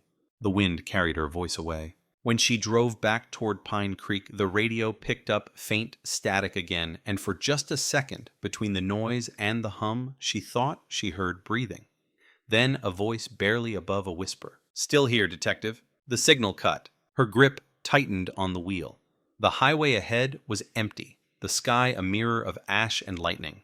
She didn't know if it was memory or ghost or someone very much alive, but she knew one thing. The Texas cold case wasn't done telling its story. Not yet. The map looked like a wound. Red pins dotted half the state, each marking a woman who'd vanished under Haney's jurisdiction between 1973 and 1989. 8 names, 8 unsolved cases. 8 families still waiting for someone to call. Detective Mara Collins stood in the task force command center, staring at the wall of faces illuminated by the low hum of fluorescent lights. Outside, dawn was creeping over Austin, washing the glass windows in gray. Around her, analysts murmured, agents scrolled through databases, printers spat out reports that all said the same thing pattern confirmed. The state called it Operation Dustline, a special inquiry into historical police corruption. But to Collins, it was just the echo of Pine Creek spreading outward like a storm that refused to end. She sipped burnt coffee and studied the photos, the same victim type, the same geography, the same missing person language in every report. But one detail stood out. Each case had been closed by a signature that didn't match Haney's handwriting. The same name appeared beside his Deputy S. Waller. She'd never heard of him. The databases returned nothing. No pension. No death certificate. No service record after 1982. A ghost deputy. She turned to the lead analyst. "Who's Waller?" The analyst shrugged. "No record past 82. It's like he vanished. Or someone erased him," she muttered. The DA entered Ty Lue's folder under his arm. "You're not going to like this," he said, dropping it onto the table. Ballistics cross-check came in from the state lab. The bullet from Riggins's gun doesn't match the service revolver issued to him. It's from an older model, serial number filed off. Collins frowned, meaning someone swapped weapons before the shootout, meaning Riggins might not have fired that first shot. She felt her stomach tighten. Then who did? He looked at her for a long moment. "We found prints on the casing, partial degraded, but they're not yours. And they're not his." She didn't ask the next question. She already knew. The silence said it for him. Haney. Dead, burned, buried, yet somehow his fingerprints still crawling through the wreckage he left behind. Collins drove back to Pine Creek that night. The roads were slick, the sky heavy with thunderclouds. The town felt emptier than before, as if the revelation of truth had scared people into silence again. The diner lot was now a memorial garden, flowers glistening under rain. She parked beside it, headlights dimmed, watching the petals move in the wind like breathing things. Her phone buzzed. Unknown number. One line of text. "You're chasing the wrong ghost." She stared at it for a long time before replying, "Then tell me the right one." No answer. She pocketed the phone and walked into the garden, rain soaking through her coat. In the center stood a small plaque engraved with Leanne Porter's name. Someone had left a candle burning in a glass jar. The flame danced despite the rain. Behind her, gravel crunched. "Mara," a voice said. She turned. It was Boone, the mechanic, the man whose silence had started all of this. He looked older, thinner eyes ringed with guilt. "You shouldn't be here," she said. He shrugged. "Neither should you." They stood in the rain like two ghosts arguing over a grave. "I heard about Riggins," he said. "You think it's over now?" "It's never over," she replied. "There's another name, Deputy Waller. You know him." Boone hesitated, then nodded slowly. "Yeah, he was one of Haney's boys, the quiet one. Always writing in his notebook. Used to take pictures too. Said he liked keeping memories straight. Where is he now?" Boone's expression shifted something between fear and pity. "Last I heard, he left Pine Creek for good. Said he was heading south. Started a ranch outside San Angelo, but that was a long time ago." She turned to leave, but Boone's hand caught her arm. "You dig too deep, detective. You'll find yourself next to them. You understand, these men built the walls you're walking through." She pulled free, eyes cold. "Then I'll burn them down." The next morning, she was in San Angelo. Dust devils swirled across empty fields, the horizon flat as bone. She found the ranch, a sagging farmhouse, rusted fence mailbox hanging open. The name on the rusted sign read Waller Farm. No one answered the door. She circled the property, found a barn with the door ajar. Inside, dust coated everything except one table cleared clean organized. On it lay dozens of Polaroids, each labeled with a name and date. Every photo showed a woman smiling unaware. Some were victims she recognized from the map.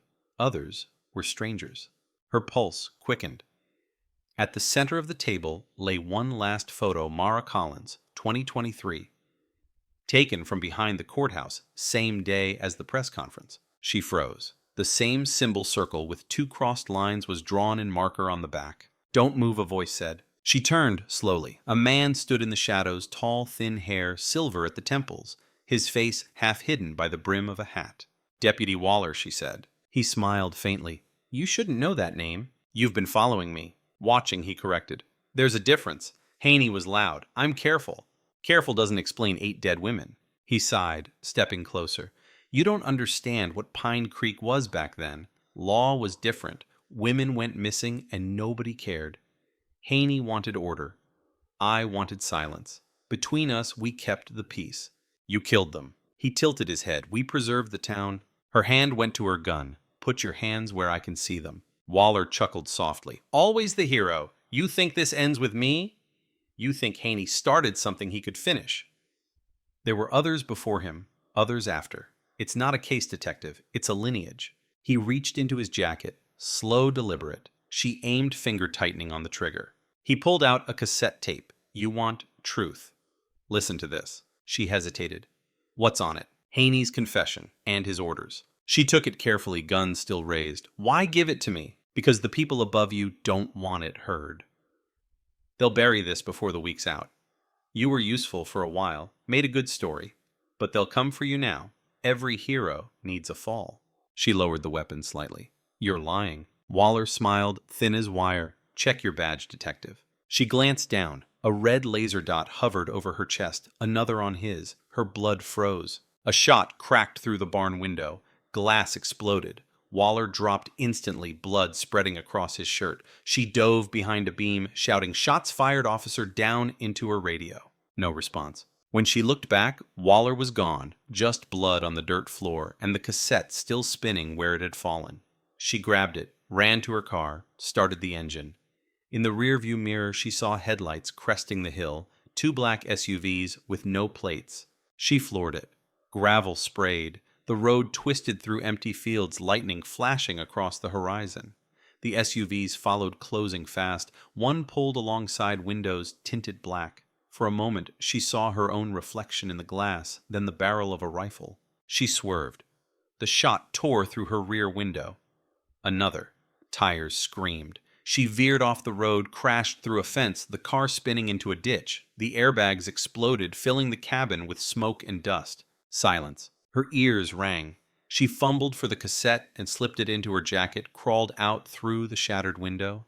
The SUVs idled on the ridge above their lights, sweeping the field. Then, one by one, they turned off and drove away into the dark. She staggered to her feet, breathing hard. The rain began again, soft at first, then harder. In the distance, the sound of a train horn echoed through the plains, long, mournful, fading into thunder. Collins stood in the mudblood, mixing with rain, the cassette clutched tight against her chest. Somewhere behind her, the wrecked car hissed steam. Ahead, the road stretched into nothing. She whispered, half to herself, half to the storm. Not a case. A lineage. She didn't know who they were, how many were left, or how far this reached. But she knew this much: Haney's peacekeepers hadn't died with him. They'd only changed uniforms. And now she was on their list. The rain didn't stop for 3 days. When it finally broke, the air over West Texas smelled of mud and gasoline and something metallic that never quite left the lungs. Detective Mara Collins drove south with the windows cracked, the cassette tucked inside the inner pocket of her jacket. She hadn't played it yet. Not once. The thought of hearing Haney's voice again felt like opening a grave she'd already buried twice. At a rest stop off Highway 67, she bought an old tape player from a trucker's kiosk, the kind that hissed before the sound caught. She sat in the car engine off Thunder, muttering far away, and slid the tape inside. A click. Then Haney's voice, grainy close, like he was sitting in the passenger seat. "If you're hearing this, it means you found the creek. Means you found one of us. We did what we had to. Don't waste your life digging up ours." Static. Then another voice, deeper, unfamiliar. "Orders confirmed. All transfers approved. Waller to handle South Sector. Riggins maintains local cover." Deliveries every quarter until further notice. More static, a woman's cry in the background, then a final line whispered almost tender. Peace isn't given, it's arranged. The tape clicked to silence. Collins sat still, heart pounding against the steering wheel. The recording wasn't just a confession, it was proof of coordination of an organized network moving bodies like pieces on a map. Transfers, deliveries, sectors. This wasn't random murder, it was logistics. She called the task force commander in Austin. No answer. She tried again. The line cut straight to voicemail. Something was wrong. She drove back toward the city, rain chasing her in sheets. When she reached the state headquarters, the parking lot was dark, half the lights out. The guard at the desk wasn't the usual one. New badge, new face. When she flashed her credentials, he barely glanced up. "Everyone's out, ma'am. Meeting in Houston." "Since when?" He shrugged. "This morning. Orders from the top." She didn't believe him. The air inside the building felt different, emptied, scrubbed. Her office door was unlocked. Inside, every file from the Pine Creek case was gone, shelves bare, walls stripped. Only the map remained, red pins pulled out, leaving tiny bleeding holes in the corkboard. Someone had erased the evidence again, but this time the target was her. On her desk sat a single envelope.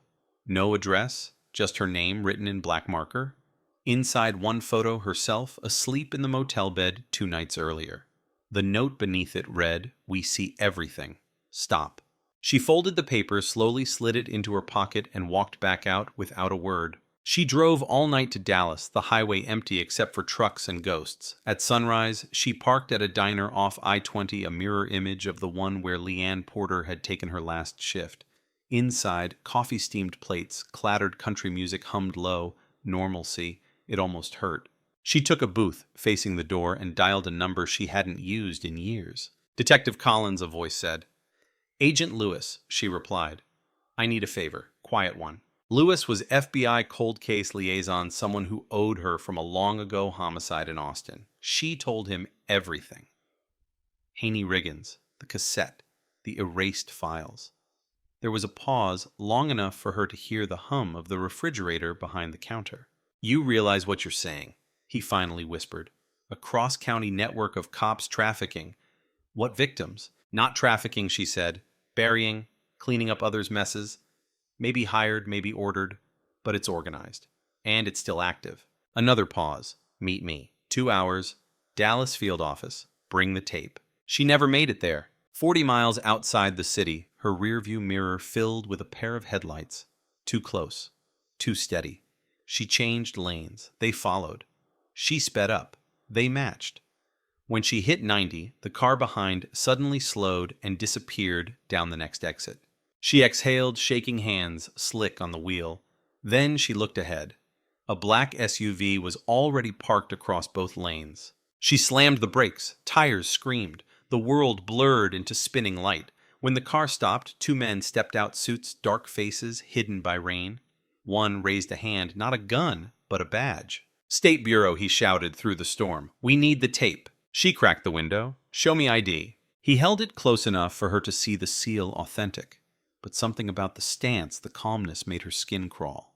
"You want to tell me why the Bureau's running highway stops without jurisdiction," she said. The man smiled faintly.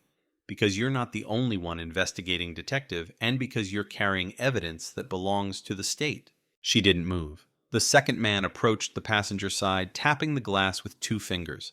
"The tape, ma'am. Now." She reached down slow as if to grab it, then slammed the gear shift into reverse. The tires spat gravel, engine howling. She swung the car backward off the shoulder fishtailed and shot down a dirt road into the fields. The SUVs followed headlights, slicing the fog. Dust and rain mixed into a blur. The cassette deck rattled in the glove box. She hit a rut. The car jolted and the tape flew onto the floorboard. She grabbed it, heart-hammering, knowing she couldn't outrun them forever. A flicker ahead, a barn abandoned. She swerved inside, killed the lights, and waited, breath shallow. The SUVs roared past on the road without slowing. The sound faded, leaving only wind. She sat in darkness, pulse pounding, listening to the hiss of rain on tin. Then she pulled out her phone and typed one message to Lewis. "They know. Going dark. If I don't make it, the tape's real. Trust no one." Signal weak. Message sent. She broke the phone in half and tossed it into the hay. For 2 days, she hid, moved from motel to motel, paying cash, switching cars. The tape never left her coat. Sleep came in fragments. Dreams of Haney's voice on repeat, whispering peace isn't given, it's arranged. When she finally emerged, it was to meet Lewis at an industrial warehouse near Fort Worth Neutral Ground. She watched the door for 15 minutes before he arrived. He looked older, tired. "You look like hell," he said. "Feels mutual." She handed him the cassette. "Make copies, lock it somewhere safe, if anything happens to me." He raised a hand. "We've already got it." "What?" He smiled, small and wrong. "We pulled the original from your car last night." Her stomach dropped. "That's impossible." He shrugged. "You left it at the crash site. Field team recovered it." "No, I had it." He stepped closer. "You had one, not the one." She realized it then, the faint bulge under his jacket, the glint of metal. Not a badge, a gun. "You're one of them," she whispered. "Not one of them," he said softly. "Just cleaning up the edges. You stirred something that doesn't need light. Haney's dead. The network's over." He shook his head. "You think Haney built it? He was the bottom rung. Every state's got one. You just found Texas's piece." She backed away. "You kill me, the story still gets out." He smiled. "Stories fade, files burn." Before he could raise the gun, a shot cracked from behind him. He jerked forward, dropped. Collins turned. Boone stood in the doorway, rifle, smoking eyes wild. "Guess I wasn't done paying my debts," he said. She ran to him, grabbed the weapon. "We need to go." They fled through the sacked tires, screeching into the rain again. Behind them, sirens wailed. Not police, not paramedics, something deeper federal. Boone drove knuckles white. "You got that tape?" She nodded. "No, but I've got the copy." She tapped her jacket. "Made one the first night." Boone grinned through the fear. "Smart girl." When they reached the state line, dawn was breaking the sky the color of gunmetal. Boone pulled over near a rest stop. "You keep running, detective. They can't chase what they can't find." "What about you?" she asked. He lit a cigarette. "Me, I'm already part of the ghost story." She looked at him for a long moment, then drove off alone, heading east. That was 6 months ago. Now, in a quiet motel outside Baton Rouge, she works under another name. The tape, the real one, lies locked in a safe deposit box under a code only she knows. Every few weeks, an envelope arrives at her door. No return address. Inside a new newspaper clipping. Always the same headline template. Cold case solved, arrest shocks community. Different state, different town. Always familiar signatures buried in the margins. She pins each clipping to the wall, the map growing the pattern, spreading eastward. And some nights when the air hums and the lights flicker, she swears she hears Haney's voice in the static again, low, calm, eternal. Peace isn't given, it's arranged. She turns off the radio, stares into the dark, and whispers back, "Then I'm here to rearrange it." Outside, thunder rolls over the horizon, another storm coming, another name waiting. The Texas cold case is over, but the war it uncovered has only just begun. 6 months had passed since the last chase across the state line, but the war hadn't gone quiet. It had only changed shape. Detective Mara Collins, now working under an assumed name, had learned to live in the rhythm of ghosts. Every motel was temporary. Every diner meal was eaten facing the exit. Every stranger who lingered too long was another possible watcher from the network she'd uncovered. But she hadn't stopped. In the drawer of her small Baton Rouge room sat a battered laptop, its hard drive encrypted its only purpose, one folder titled Arrangement.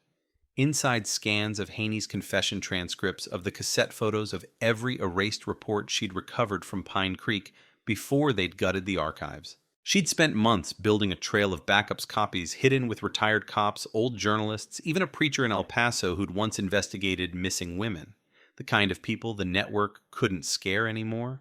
And now she was ready to go loud. The email went out on a Tuesday morning. Subject line, "Texas cold case wasn't a cold case." It landed in the inboxes of 24 journalists, 3 state attorneys, and 1 retired senator. Attached was a single audio file, the tape. She didn't sign it. She didn't need to. Within 24 hours, it was everywhere. Cable news replayed the voice of Sheriff Haney across America. Peace isn't given, it's arranged. Commentators called it the Texas conspiracy. Some said it was fake. Others called it the largest law enforcement scandal in state history. And just like that, the network woke up. Within a week, Collins's name leaked online. Her photo reappeared on message boards, news tickers, podcasts. The same stations that had once called her a hero now aired headlines like "Disgraced Detective Behind Doctored Tape." Then came the first accident. The retired journalist from Austin, one of the few she'd trusted with copies, was found dead in his garage. Carbon monoxide ruled suicide. 2 days later, the preacher in El Paso's church burned down. No one hurt, but every file she'd given him gone. She knew what it meant. The cleanup had started again. By August, the story had grown teeth. Congress announced a federal inquiry. Dozens of rural Texas departments were subpoenaed for records. Sheriffs retired overnight. But no one from the original task force spoke publicly. And, one by one, those who had vanished from the news cycle. Collins moved east again using cash traveling under aliases. In motel mirrors, she practiced a face that wasn't hers anymore. She kept watching the news, waiting for the headline she knew was coming. Former detective found dead in apparent suicide. Instead, one morning, a new report broke. FBI confirms dozen new victims linked to Texas law enforcement network. Her heart pounded as she watched the broadcast. They'd found bodies, some from Haney's jurisdiction, others from neighboring counties. The reporter said it all connected through matching symbols carved into bone, a circle with 2 crossed lines. The peacekeeper's mark. Finally, someone was listening. Finally, the silence was cracking. But the triumph lasted only hours. That night, her motel phone rang. No one had the number. She picked up. Detective Amand's voice said calm, slow, familiar. "You should have stayed buried." She froze. It wasn't Haney's rasp. It wasn't Riggins. It was Agent Lewis, the one Boone had shot, the one who wasn't supposed to be alive. "You're dead," she whispered. He chuckled. "Almost. They saved me, because they need someone who knows how you think. What do you want?" "To give you a choice," he said. "Run again or meet me. One time. Baton Rouge docks midnight. You want proof of how deep this goes? Come see." Then the line clicked dead. She stared at the receiver for a long minute, then reached for her gun. The docks smelled of diesel and rain. Fog rolled low across the river. Every shadow looked alive. Collins parked 3 blocks away and approached on foot, coat pulled tight, eyes scanning the dark. Lewis waited near the loading crane's coat collar, high face pale under sodium light. "You really came," he said. "Show me the proof." He gestured toward a shipping container behind him. "Inside. But you won't like it." She kept her hand near her weapon as she stepped forward. The container door creaked open, metal groaning. Inside, a single table. On it, boxes of files, photo envelopes, tapes. Every cold case from 5 states, Lewis said. All the ones marked unsolved. They moved them off record years ago. The network used the federal pipeline to make them disappear. She opened one file at random. Photos of missing women. The handwriting on the report's Haney's, Riggins, Waller's, and another she didn't recognize, Supervisor J. Rayner. Her voice trembled. "Who's Rayner?" "The one who built the peacekeepers," Lewis said quietly. "Haney was just one of his lieutenants." "Where is he?" Lewis smiled, small-tired. "Closer than you think." She caught the movement in his eyes. A second too late, a reflection of red light behind her. The laser dot. "Get down," she shouted. Gunfire ripped through the container bullets, sparking off steel. Lewis dropped instantly, blood painting the file boxes. Collins hit the floor, rolled behind the table, returning fire.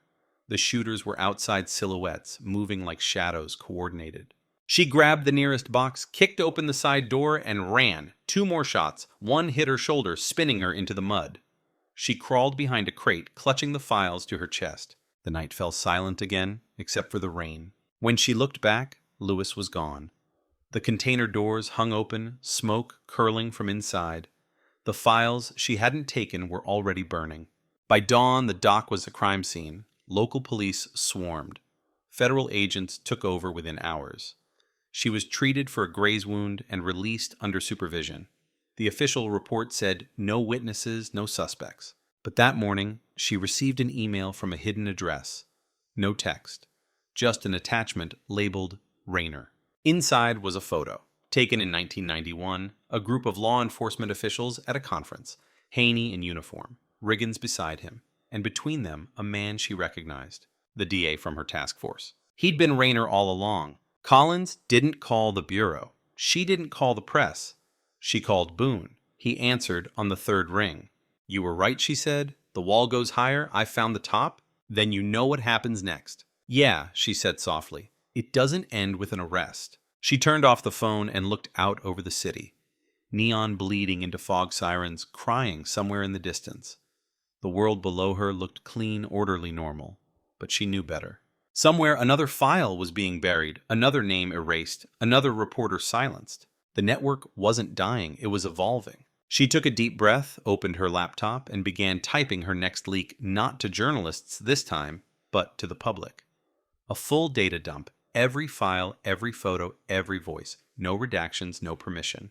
The truth raw and dangerous? When she hit upload, the progress bar crawled forward like a heartbeat. 40%, 50, 60. Outside sirens grew louder. Tires screeched. Someone pounded on the door. 70%. Another crash, the lock splintering. 80. She grabbed the gun aimed at the door. 90. The upload dinged complete just as the handle turned. The screen went black. Then, across thousands of devices from Houston to New York, a new video appeared under the title, "The Peacekeepers, Files a Texas Cold Case Story." Her voice opened the recording. "My name is Mara Collins." What began with one missing woman became the truth about an empire of silence. If you're hearing this, they can't stop it anymore. The video spread faster than any bullet could travel. By nightfall, it was global. Somewhere outside Baton Rouge, a motel window glowed faintly in the storm. The bed was empty. The curtains fluttered in the wind. And on the table beside a cold cup of coffee sat a single object, a badge hers placed carefully on top of an open file labeled Rainer. The rain started again. Peace was broken once more. And somewhere unseen, the war whispered back to life. The internet burned for a week. By sunrise after the upload, the Peacekeepers files had been mirrored, archived, translated, dissected. Every screen glowed with the same headline, "Texas Cold Case Whistleblower Exposes National Cover-Up." Cable anchors argued over her name talk shows, looped the footage of Mara Collins' face as if repetition could summon her back. The Department of Justice announced an inquiry before noon. The governor went on record calling it the largest breach of law enforcement integrity in state history. Within 24 hours, federal subpoenas hit 6 sheriff's offices and 2 bureau field divisions. But the files were too big to contain. They didn't just show murders. They showed logistics letters of transfer cash reimbursements, sealed correspondences marked classified. They exposed a system where local sheriffs traded silence like currency. Every anchor used the same words. The network wasn't rogue, it was policy. By day 3, the hunt for Collins began. The same agencies she'd helped now labeled her a fugitive under the Federal Data Theft Act. News graphics framed her mugshot between the words hero or hacker. The reward climbed to $500,000. Anonymous users flooded comment sections with sightings a woman in a hoodie at a gas station in Mobile, a shadow near a bus depot in New Orleans, a ghost in grainy security footage. None were her, or maybe all of them were, because somewhere in a rented cabin outside Chattanooga, she watched it unfold, live, her own disappearance televised. The glow from the screen flickered across her face as reporters dissected every rumor, every theory. Where is the detective who exposed America's peacekeepers?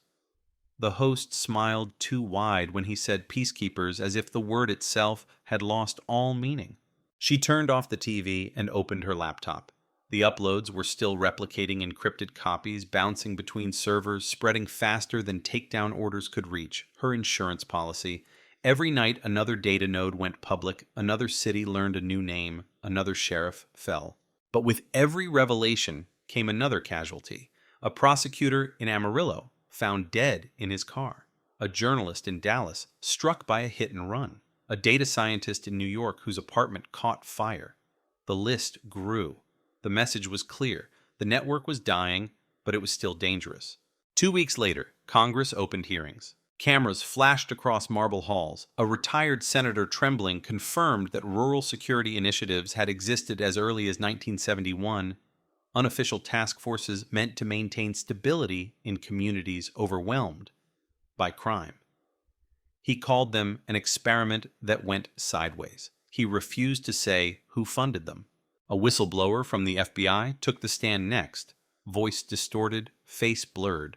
He described internal memos referencing the arrangement, a classified coordination protocol between federal and state officers to manage unsolved disappearances. The room went silent. One committee member asked Manage how the witness said by removing the noise. The phrase hit the news cycle like an explosion. Removing the noise, hashtags, protests, marches. Mothers of missing women flooded Capitol Hill carrying photos. Candlelight vigils stretched from Austin to D.C. The peacekeepers were no longer myth. They were infrastructure. Collins didn't watch the hearings. She listened. Audio only. Safer that way. She'd started using burner phones, changing them daily. Her only contact was Boone, still alive somewhere near the Louisiana border. They spoke in code. He'd say weather's holding when a new dump went live, storms coming, when someone from the network moved. Storm's coming, he said one night. They're cleaning up witnesses again. You need to move. I'm not running anymore, she replied. You think the truth protects you? No, she said, but it keeps me busy. On the 10th day of hearings, a new face took the stand, District Attorney Jonathan Rayner, her former superior. His demeanor, calm voice, measured hands folded as cameras zoomed in. I had no knowledge of any conspiracy, he said. Detective Collins fabricated evidence to cover her misconduct. The so-called files are digitally altered. Collins froze. The sound of his voice, steady rehearsed, dragged her back to Pine Creek, the man behind the desk who told her to let it rest. Haney's real boss, the architect, the one whose name had been hidden in every memo. Rayner leaned forward toward the microphone. If the committee wishes, I can provide proof of her involvement in data tampering. Within hours, new footage leaked grainy security video showing a woman, supposedly Collins, entering a data center in Houston the night before the release. A forged timestamp she knew. But to the public, it was enough. The narrative shifted again, from hero to criminal. The FBI reissued the warrant. Her photo flashed across every screen. She was now the woman who framed the system. That night, she met Boone one last time. A highway diner lit by buzzing neon, 3 a.m. They sat in a corner booth. You can't win this, he said quietly. They'll rewrite it till you're the villain. They already did, she said. But stories don't die, they echo. He slid a flash drive across the table. Names, the rest of them, from every state. You take this public, it's scorched earth. She stared at it. How'd you get it? Haney wasn't the only one who kept souvenirs. He smiled without warmth.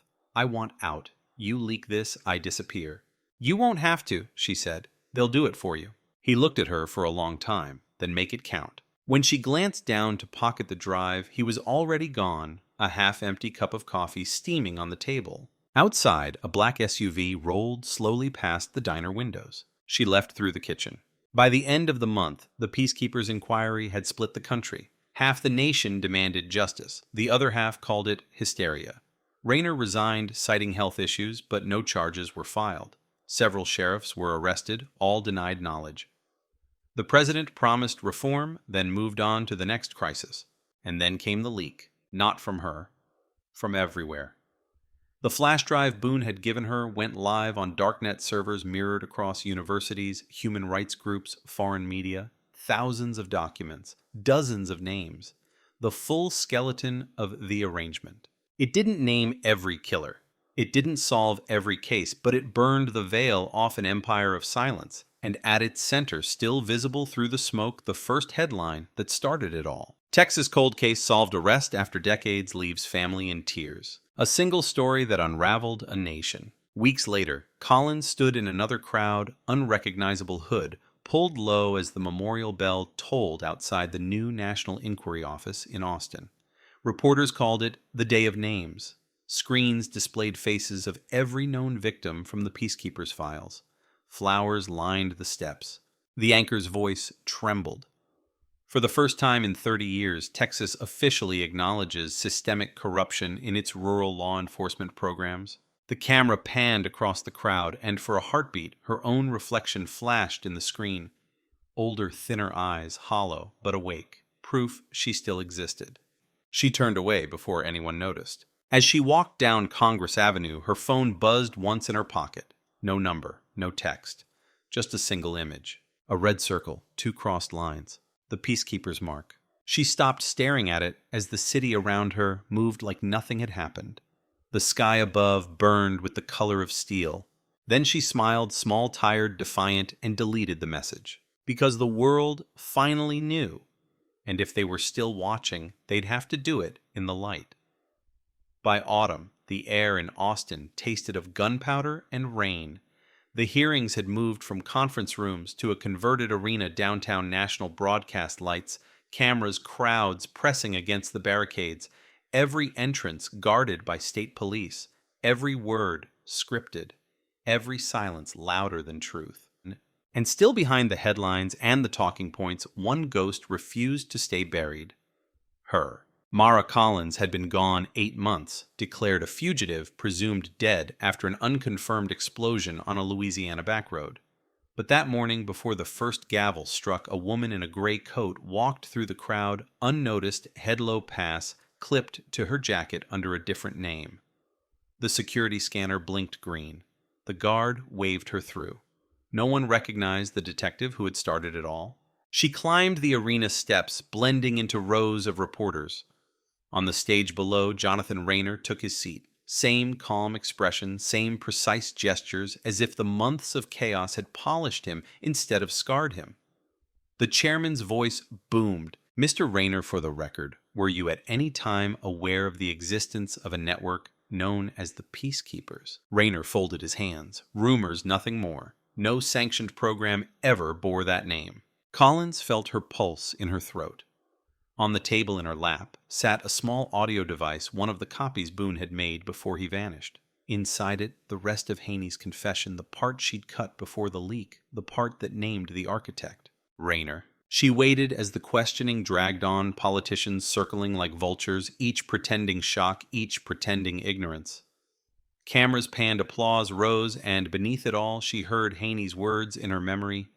Peace isn't given, it's arranged. When the chairman called for recess, she moved. Down the aisle, through the aisle gate, past a guard distracted by phones, she reached the side corridor where Rayner's team was exiting. For a moment, he turned and saw her. His eyes widened, then narrowed into something colder. "Detective Collins," he said softly, "back from the dead." She kept walking until they stood a few feet apart. The hallway smelled of ozone and camera cables. "You built them," she said. "You turned law into a burial service." He smiled faintly. "I maintained order. You think justice comes without blood? You think people want the truth when it threatens their peace?" She held up the recorder. "The world already heard the first half. Now they'll hear the rest." He didn't flinch. "You upload that and the country burns. You'll make martyrs of murderers, and no one will remember their names, only yours." "I can live with that." "Can you live at all after this?" He stepped closer. His guards moved, but she was faster thumb on the play button.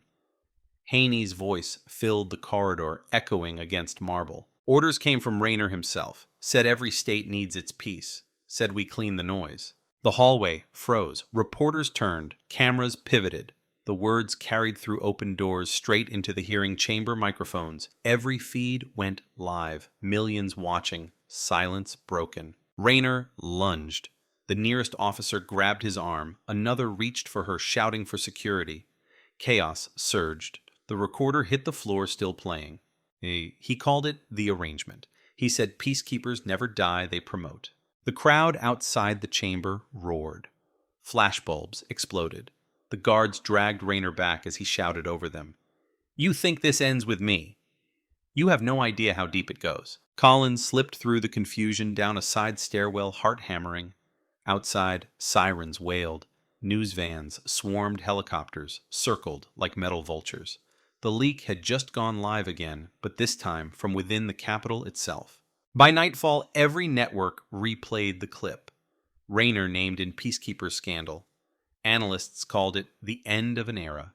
Protesters filled downtown streets chanting her name. Some hailed her a hero, others a traitor. She didn't stay to watch. She drove west until the city lights shrank to a blur in the rearview mirror. Her hand still shook on the steering wheel, the smell of burnt wiring and adrenaline clinging to her clothes. At a rest stop outside Liano, she parked and stepped into the desert air. The sky stretched black and endless. For the first time in months, she felt something close to quiet. Her phone buzzed, once unknown number. A text. You finished his chapter. Ours begins. Then another. We never needed permission to keep the peace. She looked around the empty highway phone glowing in her hand. No lights, no cars, just wind sweeping over the asphalt. Somewhere she thought the rest of the network was watching, waiting. She powered the phone off and hurled it into the dark. The screen shattered against rock light, dying instantly. At dawn, she reached Pine Creek. The town looked smaller than she remembered. Storefronts bordered the diner lot, now a wildflower field. A single wooden cross stood at the center, carved with Leanne Porter's name. Collins knelt beside it, tracing the letters with dirt-stained fingers. It's done, she whispered. They can't hide you anymore. A train horn moaned somewhere far off. The wind carried the smell of rain again, the same scent that had started everything. She closed her eyes and let it pass over her. When she stood, she left her badge at the base of the cross beside a single Polaroid of Leanne smiling under Texas sun. Then she turned toward the road. Somewhere beyond the horizon, hearings trials headlines would grind on. The Peacekeeper's empire was cracking, but cracks let things grow. As she walked away, the first drops of a new storm began to fall, drumming against the earth like a heartbeat coming back to life. They called it the Season of Reckoning. Across Texas, sirens never seemed to stop. Courtrooms overflowed, headlines bled into each other, Rayner indicted. Peacekeepers network dismantled. Nation demands reform. But somewhere between the noise and the applause, Detective Mara Collins simply disappeared again. No forwarding address, no statements, just absence, quiet and deliberate, like a final act of control in a story she'd spent her life trying to steer. 3 months after the hearings, a documentary crew arrived in Pine Creek. They filmed the field where the diner once stood now, thick with bluebonnets and rusted crosses. Locals said the flowers bloomed brighter that year, as if the soil itself had been waiting to breathe again. The director asked the same question everyone asked: what happened to Collins? The sheriff shrugged. Depends who you ask. Some say she left for Mexico. Some say the Bureau buried her under another name.